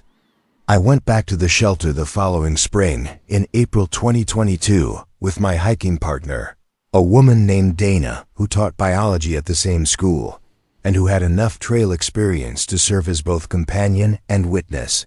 The register had been replaced, a new notebook in the same plastic box, the old one presumably collected by the Trail Maintaining Club. There were no entries from Stillwater in the new register. The shelter was empty, undisturbed, ordinary in every way that a trail shelter in a remote drainage in West Virginia can be ordinary, which is to say not entirely ordinary, but ordinary. Enough that you could convince yourself there was nothing wrong if you wanted to. But on the sleeping platform, in the far corner where the wood was darkest and least exposed to weather, scratched into the surface with something sharp, a knife, point, a nail, a rock, were 5 tally marks, and beneath them, in letters so small I had to kneel and bring my headlamp close to read them, were 5 characters, 4,113. I still hike, I still section the Allegheny Trail, slowly, in segments that bring me closer each year to completing the full route, but I do not sleep in shelters anymore, and I do not read trail registers past the most recent 3 or 4 entries, because I learned in that drainage on Williams Run that some records are not kept for the people who come after. They are kept for the person who is waiting, and the purpose of the record is not information but evidence. Evidence that they were there, that they counted, that they knew who was coming and when, and that the distance between knowing and waiting is not a gap, but a kind of devotion that I do not want to be the object of. The spruce at the head of Williams Run grow in dense stands that block the sky and hold moisture in a way that makes the air feel like something you are wearing rather than breathing. Heavy and close, and scented with the sharp resin that spruce holds in its needles like a secret. In October, when the weather turns and the nights drop below freezing, the drainage fills with a mist that rises off the creek and sits in the trees, like a presence that has chosen not to reveal itself. I think about Stillwater on mornings like that. I think about the count, 4,113 trees between the shelter and the road, the precision of it, the patience. I operate a low-power AM radio station out of a converted equipment shed on my property in Tucker County, West Virginia, broadcasting on 1,640 kilohertz under an FCC Part 15 license. That limits my effective range to approximately 200 feet from the antenna, which, in practice, means my signal reaches the end of my gravel driveway, the first 50 yards of County Route 29, and the near edge of my neighbor Earl's hayfield, where the grass grows waist-high in summer and the groundhogs have established a colony that Earl has been negotiating with, unsuccessfully, for the better part of a decade. I started the station in 2018 as a project for my retirement. After 31 years as an electrical engineer with a utility company based in Parsons, the programming was simple and the audience, as far as I knew, was essentially non-existent. I played old-time and bluegrass recordings from my vinyl collection. During the day, the Hammonds family, Roscoe Holcomb, Doc Boggs, the Stanley Brothers. Recordings that most people have never heard and that I consider to be among the most important musical documents in American history, and ran an automated loop of public domain spoken word recordings during the overnight hours when I was Asleep, old radio dramas, Roosevelt's fireside chats, Edward R. Murrow broadcasts. That kind of thing. The station was a hobby, a way of filling the silence that retirement produces in a man who has spent 3 decades surrounded by the hum of electrical substations and the chatter of line crews. I mention the technical specifications because they are relevant to what happened, and I want you to understand the physical limitations of what I was working with. A Part 15 AM station operates at power levels measured in milliwatts. The signal does not travel meaningful distances. It does not bounce off the ionosphere the way higher-powered AM stations can at night. It does not reach the next valley, let alone the next county. At 1,640 kilohertz, which is near the upper end of the AM band and adjacent to the expanded band frequencies, my signal was a whisper in a field, a vibration that dissipated into the noise floor of the electromagnetic environment within a radius that I could cover in a 2-minute walk. The station existed, in practical terms, for no one but me and possibly my wife, if she happened to tune in while cooking, which she occasionally did with the indulgent tolerance of a woman who has learned to accommodate her husband's retirement. Projects without fully understanding the appeal. In February 2022, I began receiving letters. Not emails, not text messages, not comments on a website. Physical letters, mailed to my home address, in standard white number 10 envelopes with no return address. The postmarks were local: Parsons, Elkins, Davis, towns within a 30-mile radius of my property, towns I had driven through thousands of times. The handwriting on the envelopes was consistent across all of them: neat, unhurried, using what I recognized as a fountain pen based on the line variation, thick on the downstrokes, thin on the horizontals, the kind of penmanship that has largely disappeared from American daily life, and that suggests either advanced age or a deliberate commitment to a practice that most people have abandoned. The first letter contained a single sentence: I enjoyed last Tuesday's broadcast very much. I had broadcast on the previous Tuesday. It had been a particularly good session. I played a set of recordings by the Hammonds family. Field recordings made by folklorists Alan Jabber and Carl Fleischauer in the 1970s right here in Pocahontas and Randolph counties. Music played on banjos and fiddles by people who had learned from their parents, The kind of music that carries the DNA of a place in its rhythms and its tunings, and its willingness to sit inside a melody without rushing toward resolution, but who had heard it. My wife, possibly, if she had the kitchen radio tuned in, my neighbor Earl, who sometimes listened while working in his shop and who had once described my programming as that lonesome stuff, which I took as a compliment. No one else was within range, 200 feet from my antenna. That was the physical limit of my world's audience. The second letter arrived 4 days later. The spoken word selection from Thursday evening was an interesting choice. I hadn't heard that particular recording before. Thursday evening, the automated overnight loop, a recording of a 1938 CBS radio play, a Mercury Theater production, not the War of the Worlds broadcast, but a lesser-known adaptation that I had digitized from a 78 RPM Schulich disc I purchased at an estate sale in Elkins for $3. The loop ran from 10 p.m. to 6 a.m., and the specific recording the letter referenced would have aired at approximately 3:15 a.m. Based on the playlist sequence I had programmed into the automation software, someone was listening to my station at 3:15 in the morning. Someone within 200 feet of my antenna, my home, my property, my field. I checked the area. I walked the perimeter of my property at various hours, including after midnight, wearing the dark jacket and the insulated boots that the February weather demanded. Carrying a flashlight that I kept pointed at the ground, I saw no one, no parked cars on County Route 29, which I could see from the end of my driveway in both directions for a quarter mile. No one in Earl's hayfield, though the grass was winter brown and beaten flat, and a person sitting on the ground could have been invisible for more than 50 yards. Earl himself, when I asked, said he had not noticed anyone unusual in the area, though he admitted that he slept soundly and that his dogs, who were both elderly and mostly deaf, had not been reliable sentinels for several years. The letters continued.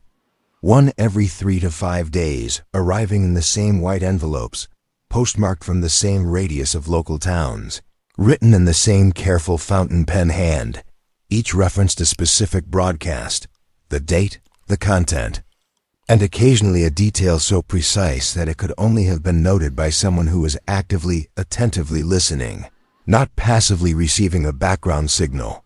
One letter mentioned that I had adjusted the treble on my mixer between the second and third tracks of a Wednesday afternoon set. It was a minor adjustment, a quarter turn of the EQ knob, that I had made because a Doc Boggs recording sounded muddy through the broadcast chain and needed the high end opened up slightly to let the banjo cut through. The difference in the on-air sound would have been subtle, noticeable only to someone listening with focused attention and equipment capable of resolving the change at the signal levels my station produced. In total, I received 19 letters over a period of approximately 10 weeks. The content of the letters was never threatening, never inappropriate, never anything other than the polite, informed observations of someone who appeared to be a genuine and attentive listener, the kind of listener I had imagined having when I built the station but had never expected to actually find, and that was what made them disturbing, not what was said, but what was implied, that someone was spending hours within 200 feet of my home, in the dark, in February and March in Tucker County, West Virginia, when the nighttime temperatures regularly drop into the single digits, listening to an AM station that no one was supposed to hear, and doing so with a regularity and devotion that suggested not casual interest, but something closer to need. The 15th letter contained something different. After the usual commentary on that week's broadcast, a set of Roscoe Holcomb recordings that the writer described accurately and with surprising insight as possessing a quality of inhabited loneliness, as though the songs were rooms that someone had lived in for a very long time. There was a second paragraph. It read, "I hope you don't mind that I've been sitting in the field. The reception is best near the northeast corner, by the fence post with the insulator still attached. I think it was a telephone line once. There's a fence post with an old glass insulator, a Hemingway 42 pale aqua, the kind used on rural telephone lines in the 1930s and 40s, at the northeast corner of Earl's hayfield. It is approximately 170 feet from my antenna. I had never noticed it before reading the letter. I walked to it the next morning, in the gray light of an early March dawn. The ground around the post showed no obvious signs of regular visitation, no worn path, no flattened grass, no discarded items, no cigarette butts, nothing that would satisfy a detective or a skeptic. But the fence post itself had something I had not expected, nailed to its backside. Facing away from the road and invisible to anyone approaching from my property was a small transistor radio. It was a Panasonic RF2400, a model I recognized immediately because I own the same one, the same model I use in my kitchen, the same radio my wife sometimes tunes to my station while she cooks. It was tuned to 1640 kilohertz. The battery compartment was open and the batteries were dead. I was a seasonal employee at a state park in Greenbrier County, West Virginia, for 3 summers minus 2019, 2020, and 2021, working as a cabin attendant at a complex of 12 rental cabins, arranged along a loop road on the north shore of a man-made lake that the state had created by damming a tributary of the Greenbrier River in the 1960s. The cabins were identical in layout, the kind of uniformity that state park systems produce when they build from a single set of approved plans. One main room with a kitchenette featuring a 2-burner electric stove and a refrigerator that hummed at a frequency I could distinguish from 30 feet. A separate bedroom with 2 twin beds and a dresser that had been refinished so many times the wood grain had disappeared beneath layers of varnish. A bathroom with a shower stall and a toilet that ran intermittently, regardless of how many times. Boyd replaced the flapper and a screened porch facing the lake. They were numbered 1 through 12, and my job was to clean and inspect them between guests, restock supplies, toilet paper, dish soap. The informational brochures about local trails that no one ever read, report maintenance issues to Boyd, and perform a nightly security check that involved walking the loop road at 10 p.m. and confirming that each occupied cabin was secure and each unoccupied cabin was locked. The nightly check was a counting exercise, and I am a person who finds comfort in counting. 12 cabins, 12 doors, 12 confirmations. I carried a clipboard with the occupancy chart for the night, a printed grid that the front desk prepared each afternoon, and I walked the loop, which was exactly 7/10 of a mile by the pedometer I wore on my belt, checking each cabin against the chart. Occupied cabin. Porch light on, door closed, no issues visible, unoccupied. Cabin. Porch light off, door locked, deadbolt engaged. I tested every lock on every unoccupied cabin by gripping the handle and pulling, a motion that became so automatic over 3 summers that my right hand still makes the shape of a door handle when I think about it. I did this every night for 3 summers, roughly 270 nights, allowing for days off in the weeks when weather closed the park. The routine became so embedded in my body that I could walk the loop in total darkness and know which cabin I was approaching by the spacing of my steps, by the particular way the gravel sounded under my shoes at each point on the road, by the smell. Cabin 3 was near the dumpster. Cabin 9 was near the boat launch with its faint smell of gasoline and lake water. In July 2021, my 3rd summer, Cabin 7 began to present a problem. Cabin 7 sat at the far end of the loop, closest to the tree line where the maintained grounds gave way to forest, a transition that was marked not by a fence or a boundary, but by the abrupt change from mowed grass to leaf litter, as though the forest had agreed to stop at a certain point and was honoring the agreement with the visible reluctance of something that could advance further if it chose to. It was the least popular cabin for reasons that were purely aesthetic.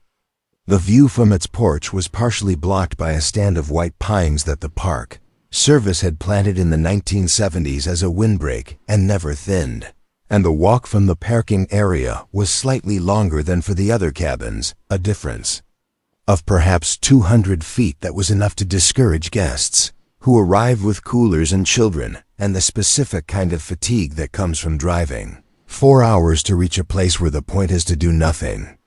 It was frequently unoccupied, even during peak weeks when the other 11 cabins were full and the waiting list had names on it. On July 14th, a Wednesday, I performed my nightly check and found the door to Cabin 7 unlocked. The cabin was unoccupied. No reservation, no guest assigned, the box on my clipboard empty. I locked it. Checked the interior with my flashlight. Nothing unusual. The beds made, the kitchenette clean. The bathroom dry, noted it on my clipboard as found unlocked, secured, and moved on. The following night, Thursday, the door was unlocked again.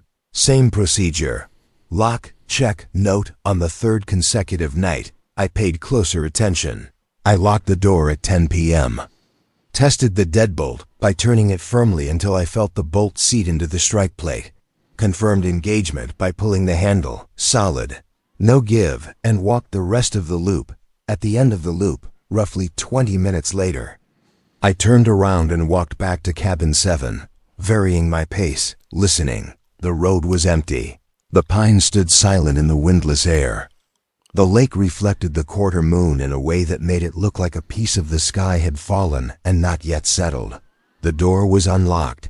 I want to be clear about what I am saying, because clarity is important when describing something that resists explanation. I engaged a mechanical deadbolt, confirmed its engagement by testing the door, walked away for 20 minutes during which I observed no one approaching the cabin from any direction, and returned to find the deadbolt disengaged.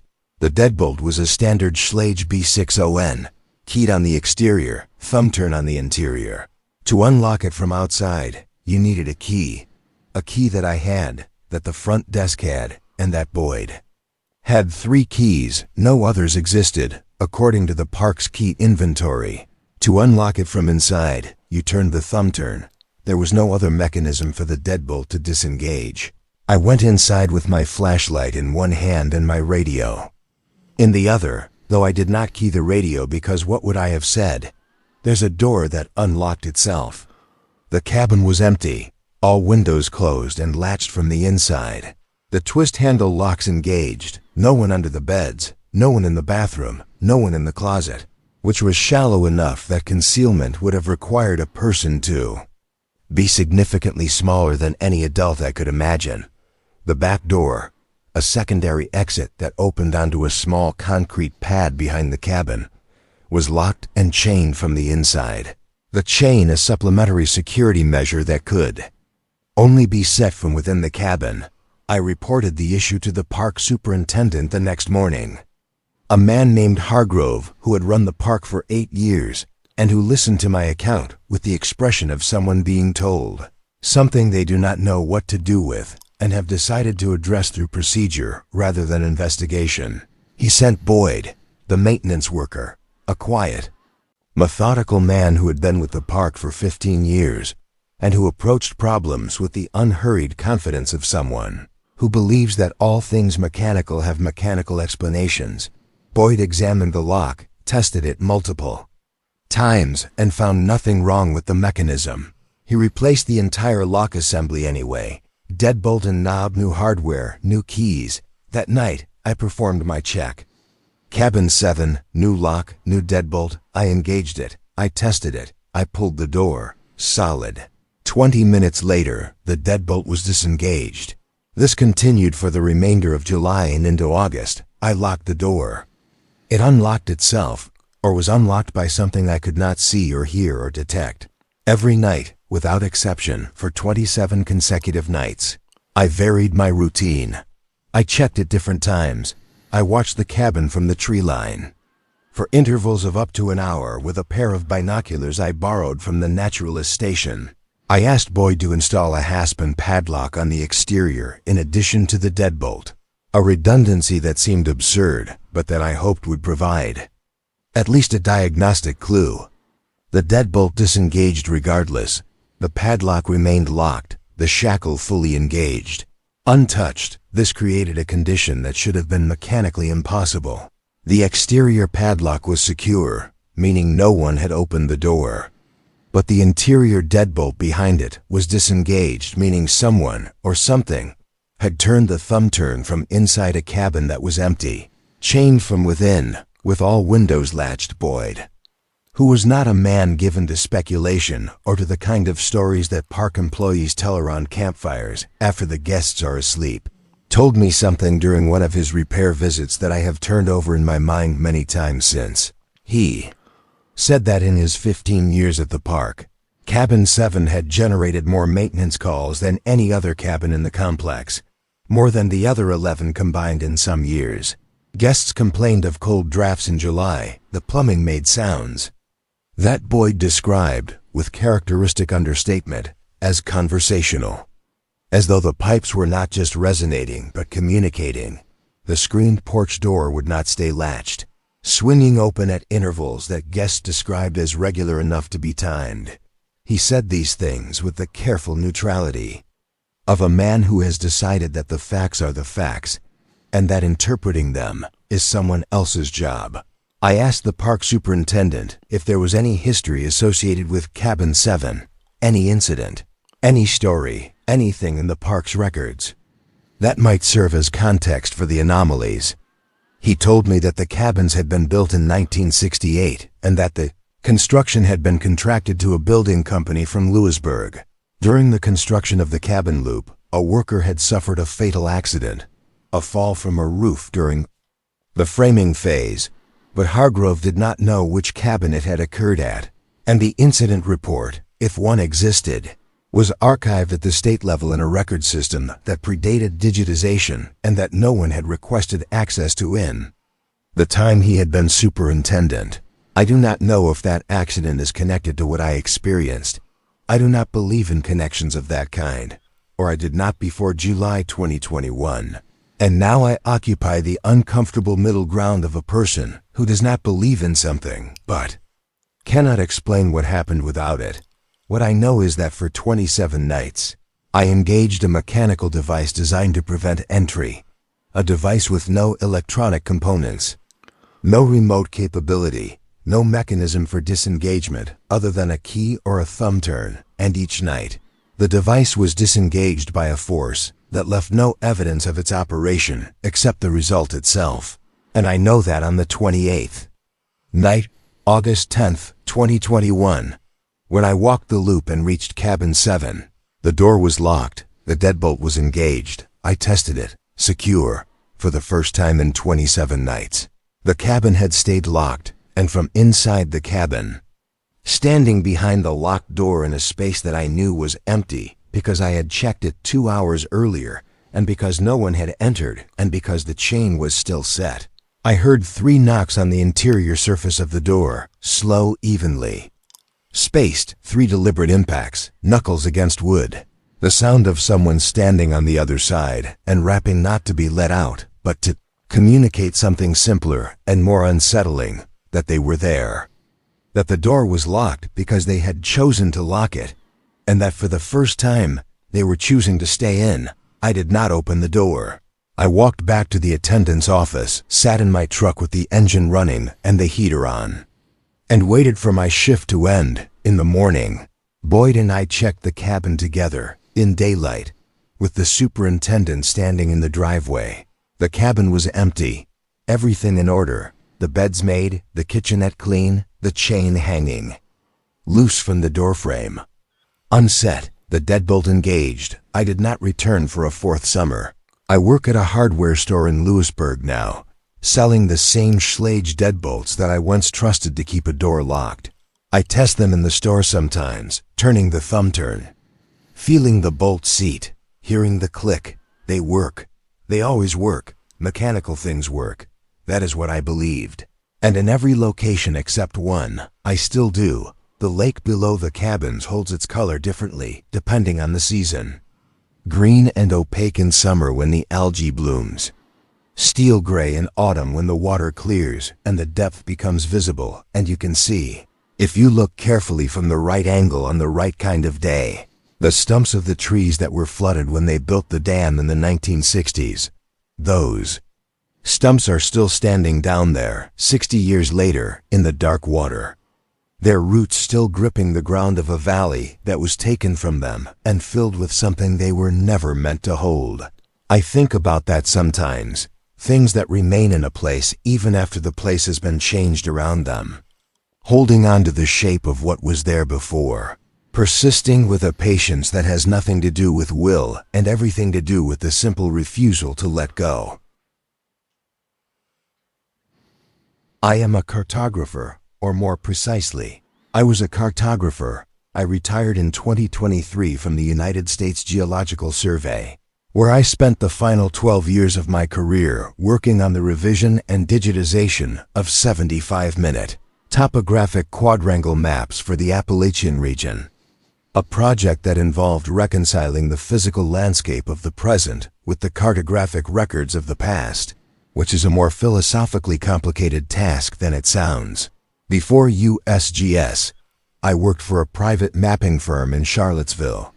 And before that, I was a geography graduate student at Virginia Tech who spent 2 summers doing fieldwork in the George Washington National Forest, walking ridgelines with a GPS receiver and a notebook, ground truthing features that appeared on satellite imagery and discovering repeatedly that the map and the territory are never quite the same thing. No matter how carefully you draw the one to match the other, my career was maps. Not the decorative kind that people hang on walls or frame as art. Not the antique maps with sea monsters and compass roses and the confident ignorance of coastlines drawn from rumor. The maps I made were functional. The maps that foresters used to plan timber sales, that search and rescue teams used to coordinate grid searches in terrain, where a missed drainage or an inaccurate contour line can mean the difference between finding someone and walking past them.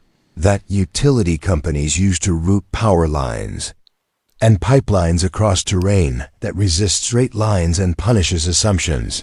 In the summer of 2020, during the strange suspension of normal professional life that the pandemic produced, I was assigned to a revision project for a quadrangle covering a section of Highland County, Virginia, the least populated county east of the Mississippi, a place where the human presence is thin enough that the landscape feels less inhabited than tolerated, where the valleys are narrow and the ridges run northeast to southwest in parallel corrugations that from the air look like the surface of a washboard, and where the few remaining residents tend livestock and cut hay and live lives that are shaped more by the terrain than by any decision they have made about where to be.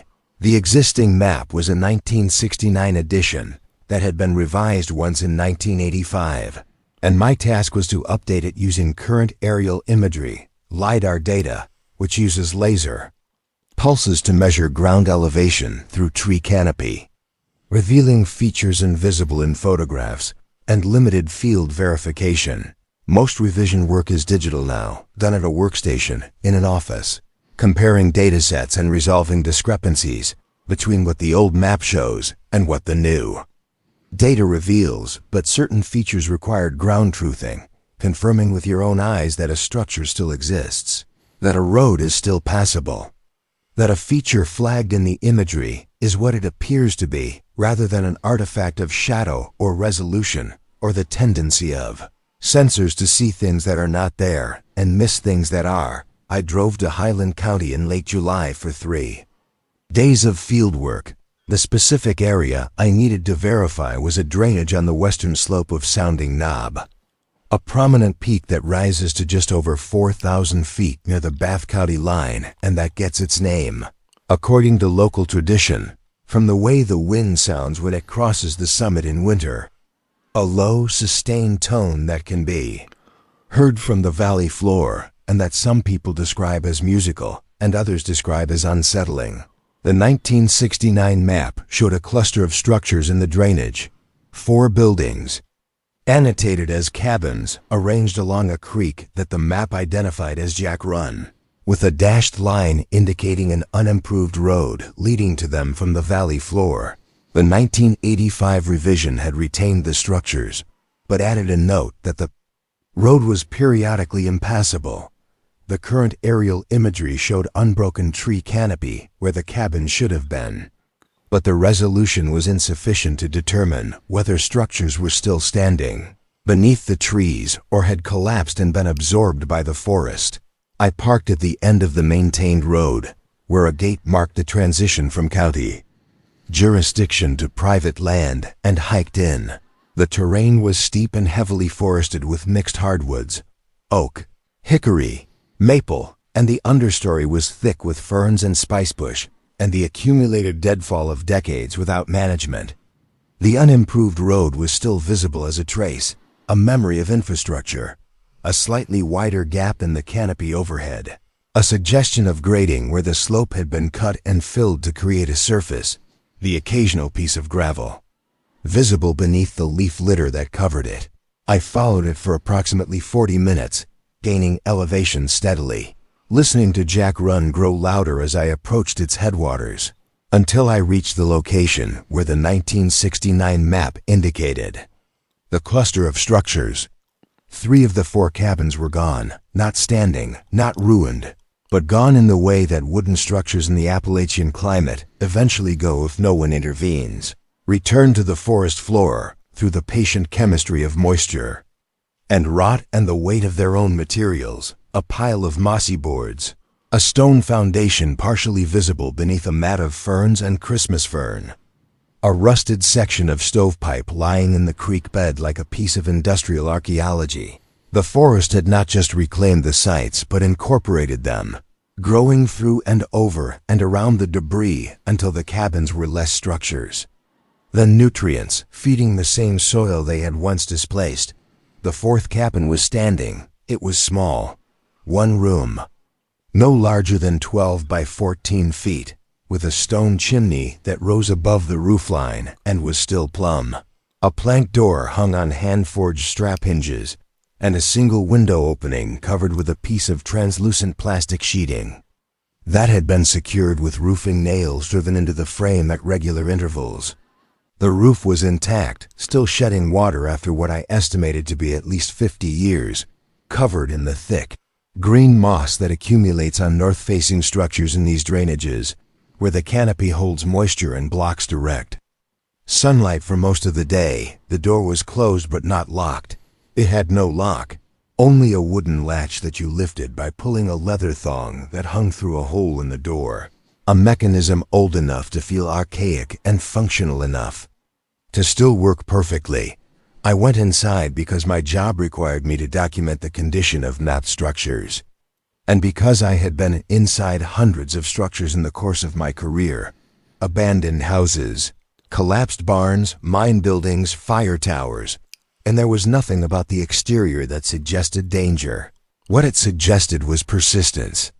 The kind of persistence that a well-built structure demonstrates when the materials are right and the site is sheltered and no one has interfered with the slow agreement between building and environment. The interior was dim, lit only by the diffused light through the plastic sheeting that gave everything the blue-white quality of an overcast sky viewed through water. The floor was dirt, packed hard by decades of use, swept clean, and I noticed the swept clean detail because a floor that has not been tended for years acquires a layer of debris that is visually distinct from a floor that has been maintained. And this floor was maintained. Against the far wall, opposite the door, was a table, a plank set on two sawhorses, the plank thick and smooth, worn by use, and on the table was a map. It was a USGS topographic map. Specifically, it was the 1969 edition of the exact quadrangle I was there to revise. The same map I had folded in my field bag. The same map I had been using to navigate to this drainage. It had been unfolded and laid flat on the table, its corners weighted with small stones, and it was annotated.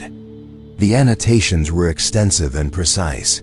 Someone had drawn on the map in red ink, not ballpoint, not marker, but what appeared to be drafting ink applied with a pen, the kind of instrument that cartographers of my generation used before everything went digital. The annotations added features that did not appear on the published version. Lines that appeared to represent trails or routes, not the official trails maintained by the Forest Service, but other paths, threading through drainages and along ridgelines, and across saddles in patterns that suggested a deep, intimate familiarity with the terrain. Not the familiarity of a hiker who has walked through it, but the familiarity of a person who lives in it. Who knows which drainage holds water in August and which goes dry? Which ridge is passable in snow and which is not? Small circles at various points across the quadrangle, each labeled with a number, and in the drainage where I was standing, at the precise location of the cabin I was inside, a small X drawn with careful precision, with a notation beside it in handwriting so small I had to lean close to read it. The notation read, "USGS will come." I straightened up from the table and stood in the dim light of that cabin and listened to Jack run outside and the wind in the wind canopy overhead, and I looked at the map with the attention I have spent a career training, the attention to detail, to pattern, to the relationship between what is drawn and what is real. The paper was in good condition, better than paper left in an unheated, uninsulated structure in a humid mountain drainage for decades should be. Someone had been maintaining this space. Someone had placed this map here, the same edition I carried, annotated with information I did not have, with the expectation that it would be found by a specific kind of person. And they had written a note predicting, with the accuracy of prophecy or the certainty of pattern recognition, that a USGS surveyor would be the one to find it. I photographed the map. I photographed the cabin. I documented the structure's condition in my field notes with the professional notation that my position required. One of 4 original structures, standing, fair condition, evidence of periodic maintenance, occupied or visited intermittently. I did not take the map. I did not touch it beyond leaning over it to read the annotations. Taking it felt wrong, not morally wrong but categorically wrong. Like removing a piece from a puzzle that someone else was still solving. I completed my fieldwork, submitted my revision notes, and updated the quadrangle. The cabin appears on the current map as a single black square with the annotation, structure. I did not include the word occupied because I could not verify occupancy in the technical sense. I included only what I could confirm, that the structure existed, that it was standing, and that it contained evidence of human activity consistent with periodic use. I have not returned to that drainage, though I know the way and could walk it from memory. The photographs of the annotated map sit on a hard drive in my home office, and I have looked at them twice since I took them on the second viewing. 6 months after the fieldwork, I noticed something I had missed in the field, something that the dim light and the adrenaline of discovery had not allowed me to see. The small circles with numbers, there were 14 of them scattered across the quadrangle, were each placed at the location of a mapped structure. Cabins, houses, a church, a one-room school that the 1969 map had recorded, and that the 1985 revision had marked as abandoned. The numbers beside them ranged from 1 to 14, sequential, as though someone had visited each one and assigned it a place in an order that I could not determine the logic of. But the cabin I was standing in, the one with the X, did not have a number. It had a word. The word was Last Highland County holds its fog in the mornings, the way a bowl holds water, filling the valleys until the ridges above stand like islands in a white sea. And from the summit of Sounding Knob, on a morning when the fog lies thick and the wind is still, you can see nothing of the human world below. No roads, no fields, no houses, only the peaks and the fog and the sky.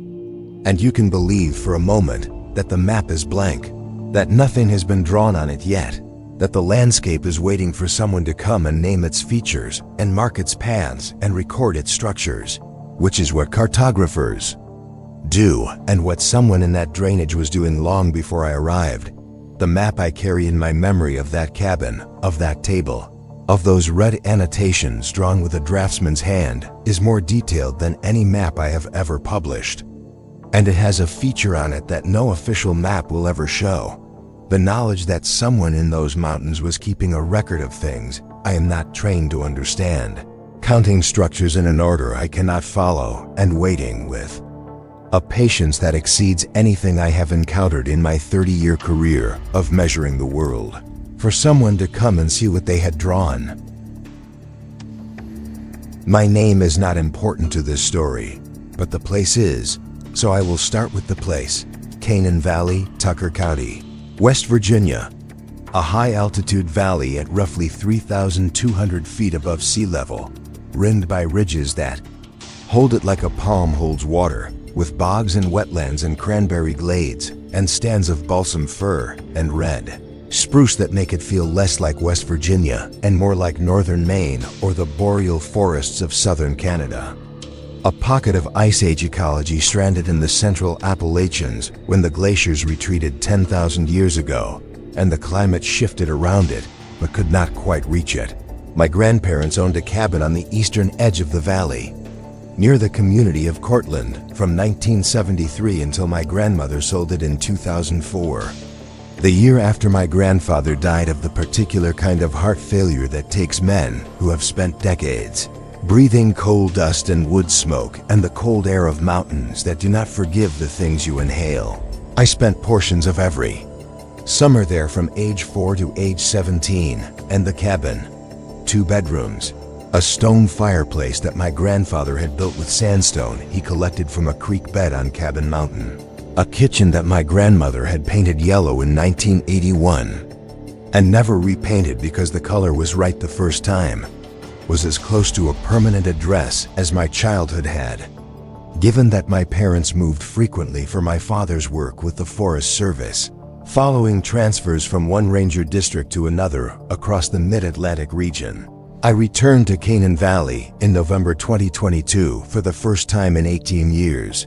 I was 41 years old, recently divorced, on leave from a position with the State Department of Environmental Protection that I had been performing with the mechanical competence and emotional absence that characterizes a person who has stopped caring about their work, but has not yet admitted it. I had rented a cabin, not my grandparents' cabin, which had been sold and resold, and as far as I knew, renovated beyond recognition by people who saw the valley as a vacation destination rather than a home, but a rental property about a mile south of where theirs had stood, on the same road, facing the same view of the valley floor with its frost-brown grasses and the dark line of spruce that marked the edge of the Canaan Valley National Wildlife Refuge. A view I had seen so many times as a child that it was less a landscape than a fixture of my internal architecture. I want to describe what it is like to return to a landscape that formed you after nearly 2 decades away, because the experience is more complicated than nostalgia, which is the word most people would use and which is inadequate. Nostalgia implies a softness, a warmth, a golden hour quality that smooths the edges of memory into something comfortable and slightly false. What I felt driving into Canaan Valley on that November afternoon was not soft. It was more like recognition, the visceral, involuntary kind. The way your body recognizes a flavor it has not tasted in years, or the way your hand finds the right grip on a tool you have not held since childhood. The muscles remembering what the mind has filed away. The valley had not changed, or had changed only in the ways that all places change. A new house here, a closed business there, the gas station at the intersection repainted from white to brown, but the bones of the place were the same. The ridges were where they had always been. The spruce stood where they had always stood, dark against the sky in the way that spruce stands dark, absorbing light rather than reflecting it. The road had the same curves, the same dips where water crossed in spring, the same places where the gravel thinned and the red clay showed through like skin beneath worn fabric. My grandparents' cabin was still there.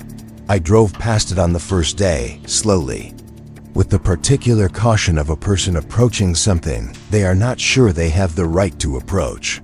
It had been modified, a new metal roof replacing the asphalt shingles I remembered, vinyl siding over the original clapboard that my grandfather had painted every 3rd year with a patience I had admired and not inherited. A deck added to the south side that extended the footprint beyond what I remembered, but the placement on the lot was the same. The relationship to the road and to the spruce line behind it was the same, and the yellow kitchen was visible through the window closest to the road, still yellow, though a different shade, brighter, more lemon, less of the warm goldenrod that my grandmother had chosen from a fan of paint chips at the hardware store in Davis in 1981. I did not stop. I drove to my rental, unpacked, built a fire in the wood stove with the particular attention to airflow and kindling arrangement that my grandfather had taught me 30 years ago, and that my hands remembered without instruction, and sat on the porch as the November light left the valley in the way it does at that elevation, not fading so much as withdrawing, as though the light is a substance that is being slowly drained from the air, leaving behind a blueness that deepens by degrees until the spruce and the sky become the same color, and the valley is held in a darkness that feels less like absence than enclosure. On the 3rd night, I walked to my grandparents' cabin. It was after 10 p.m., and I had been sitting in the rental with a book I was not reading, watching the fire I was not tending, held in the particular restlessness that comes from being alone in a place that is saturated with the presence of people who are gone. The road was empty. The air was cold, mid-20s, the kind of cold that makes your breath visible and your thoughts precise. The cabin appeared unoccupied. No lights, no car in the driveway, no smoke from the chimney. The kind of stillness that a house has when no one has been inside it for days or weeks or longer. I walked up the driveway. The gravel was different.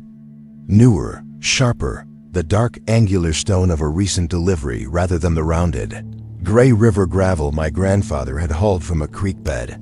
I walked to the back of the house, to the place where the old root cellar had been, a stone-lined pit with a wooden door set at an angle into the hillside.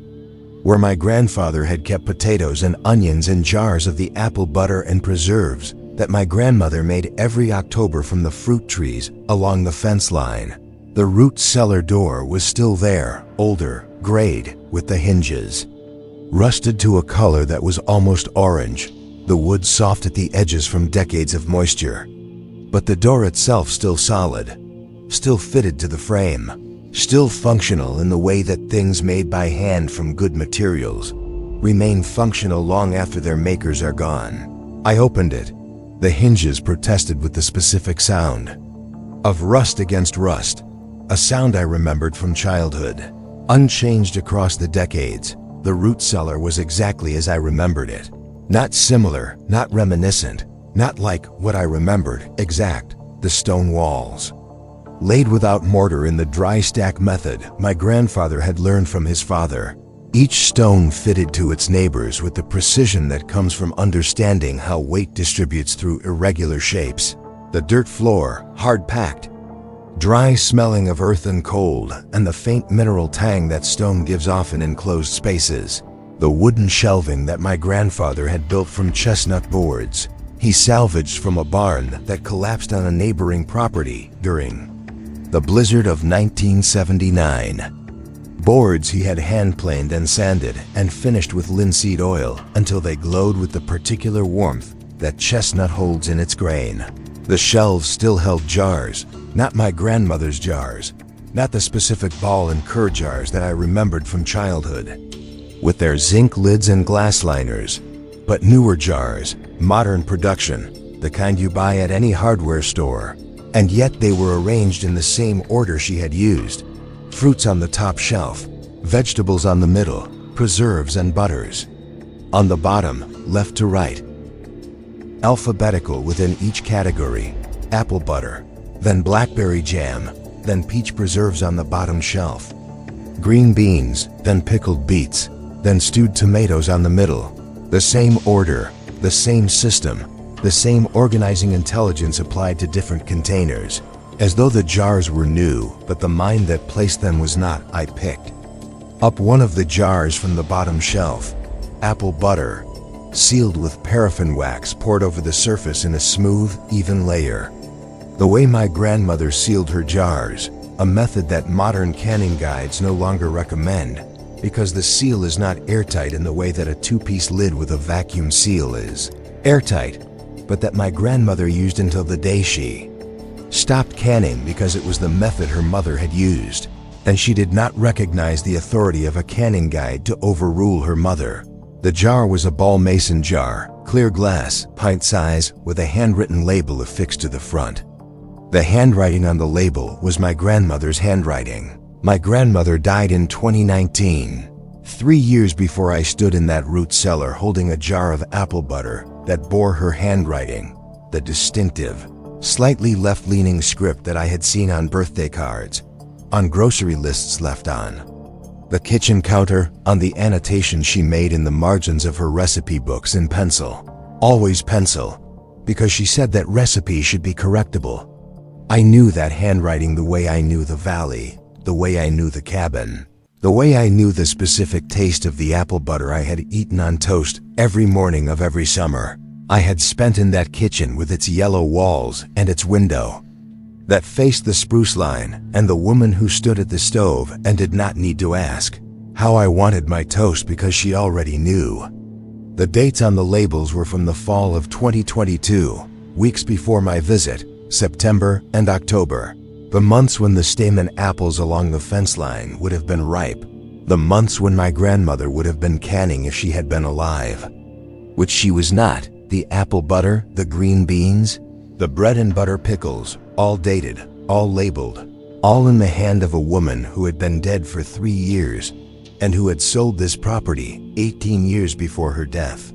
I closed the root cellar door. I walked back to the road. I returned to my rental cabin and sat in the dark for a long time, not sleeping, not thinking in any way that I would describe as productive, but held in a kind of stillness that I think is what happens when you encounter something that your mind cannot categorize, not as real, not as impossible, not as frightening, not as comforting, but as something that exists in a space between.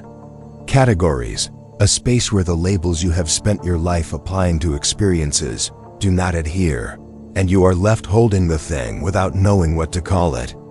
I went back to the root cellar the next morning, in the pale light that November mornings produce in Canaan Valley, when the frost on the grass is so thick it looks like a deliberate application, and the air is so still you can hear a spruce cone fall from 100 yards. The jars were still there, the labels were still in her handwriting, the dates were still 2022, nothing had changed in the night. Nothing had corrected itself or revealed itself as a trick of shadow or memory or grief. I took one jar, the apple butter, and brought it back to my rental. I opened it. The paraffin came away in a single disc, exactly as it always had when my grandmother opened a jar. The wax yielding to a knife point with a soft, clean sound. The apple butter beneath was dark and dense and smooth, the color of mahogany, flecked with the darker particles of spice that settling produces in a jar that has sat undisturbed. Tasted exactly the way I remembered, the cinnamon, the clove, the particular sweetness that comes from stamen apples, which is what my grandmother always used, because the stamen trees along the fence line produced heavily in years when the late frost didn't take the blossoms, and because stamens hold their shape when cooked and yield a butter that is thick rather than watery, a texture she described in one of her margin notes as right. I have the jar in my kitchen in my apartment in Charleston. It is half empty. I eat it on toast in the mornings, the way I did when I was 7 and 9 and 12 and 15. Standing in a yellow kitchen with a woman who knew how to preserve fruit and how to preserve the things that mattered without ever using the word preserve for anything other than what went into the jars. I do not know who made it. I do not know how my grandmother's handwriting came to be on a jar sealed 3 years after her death in a root cellar that belongs to someone else on a property she sold 2 decades ago. I do not want to know in the way that you do not want to know the ending of something that is better left unfinished, because the not knowing allows for a possibility that the knowing would destroy, the possibility that some things persist beyond the boundaries we assign to them, that love is not subject to the same limitations as the body that carries it, that it continues in root cellars and on shelves and in the taste of apple butter made from trees that are still producing fruit for someone who is no longer there to pick it, but who may, in some way that I cannot explain and do not need to, still be making something with the harvest. Canaan Valley fills with frost on November mornings in a way that makes the grass look like it has been coated in something fine and deliberate, and the spruce along the refuge boundary stand black against the white ground like sentinels, guarding a border between what can be explained and what cannot. My grandmother stood at the kitchen window every morning and looked at that view and said nothing about it. Because some things do not need to be said, they need to be seen, and then they need to be remembered, and sometimes, if you are lucky or unlucky or something in between, they need to be tasted one more time on a morning when you are not expecting to find them waiting for you in a root cellar at the back of a house that is no longer yours, sealed in a jar with your name on it in handwriting that belongs to someone who loved you and who may not be finished.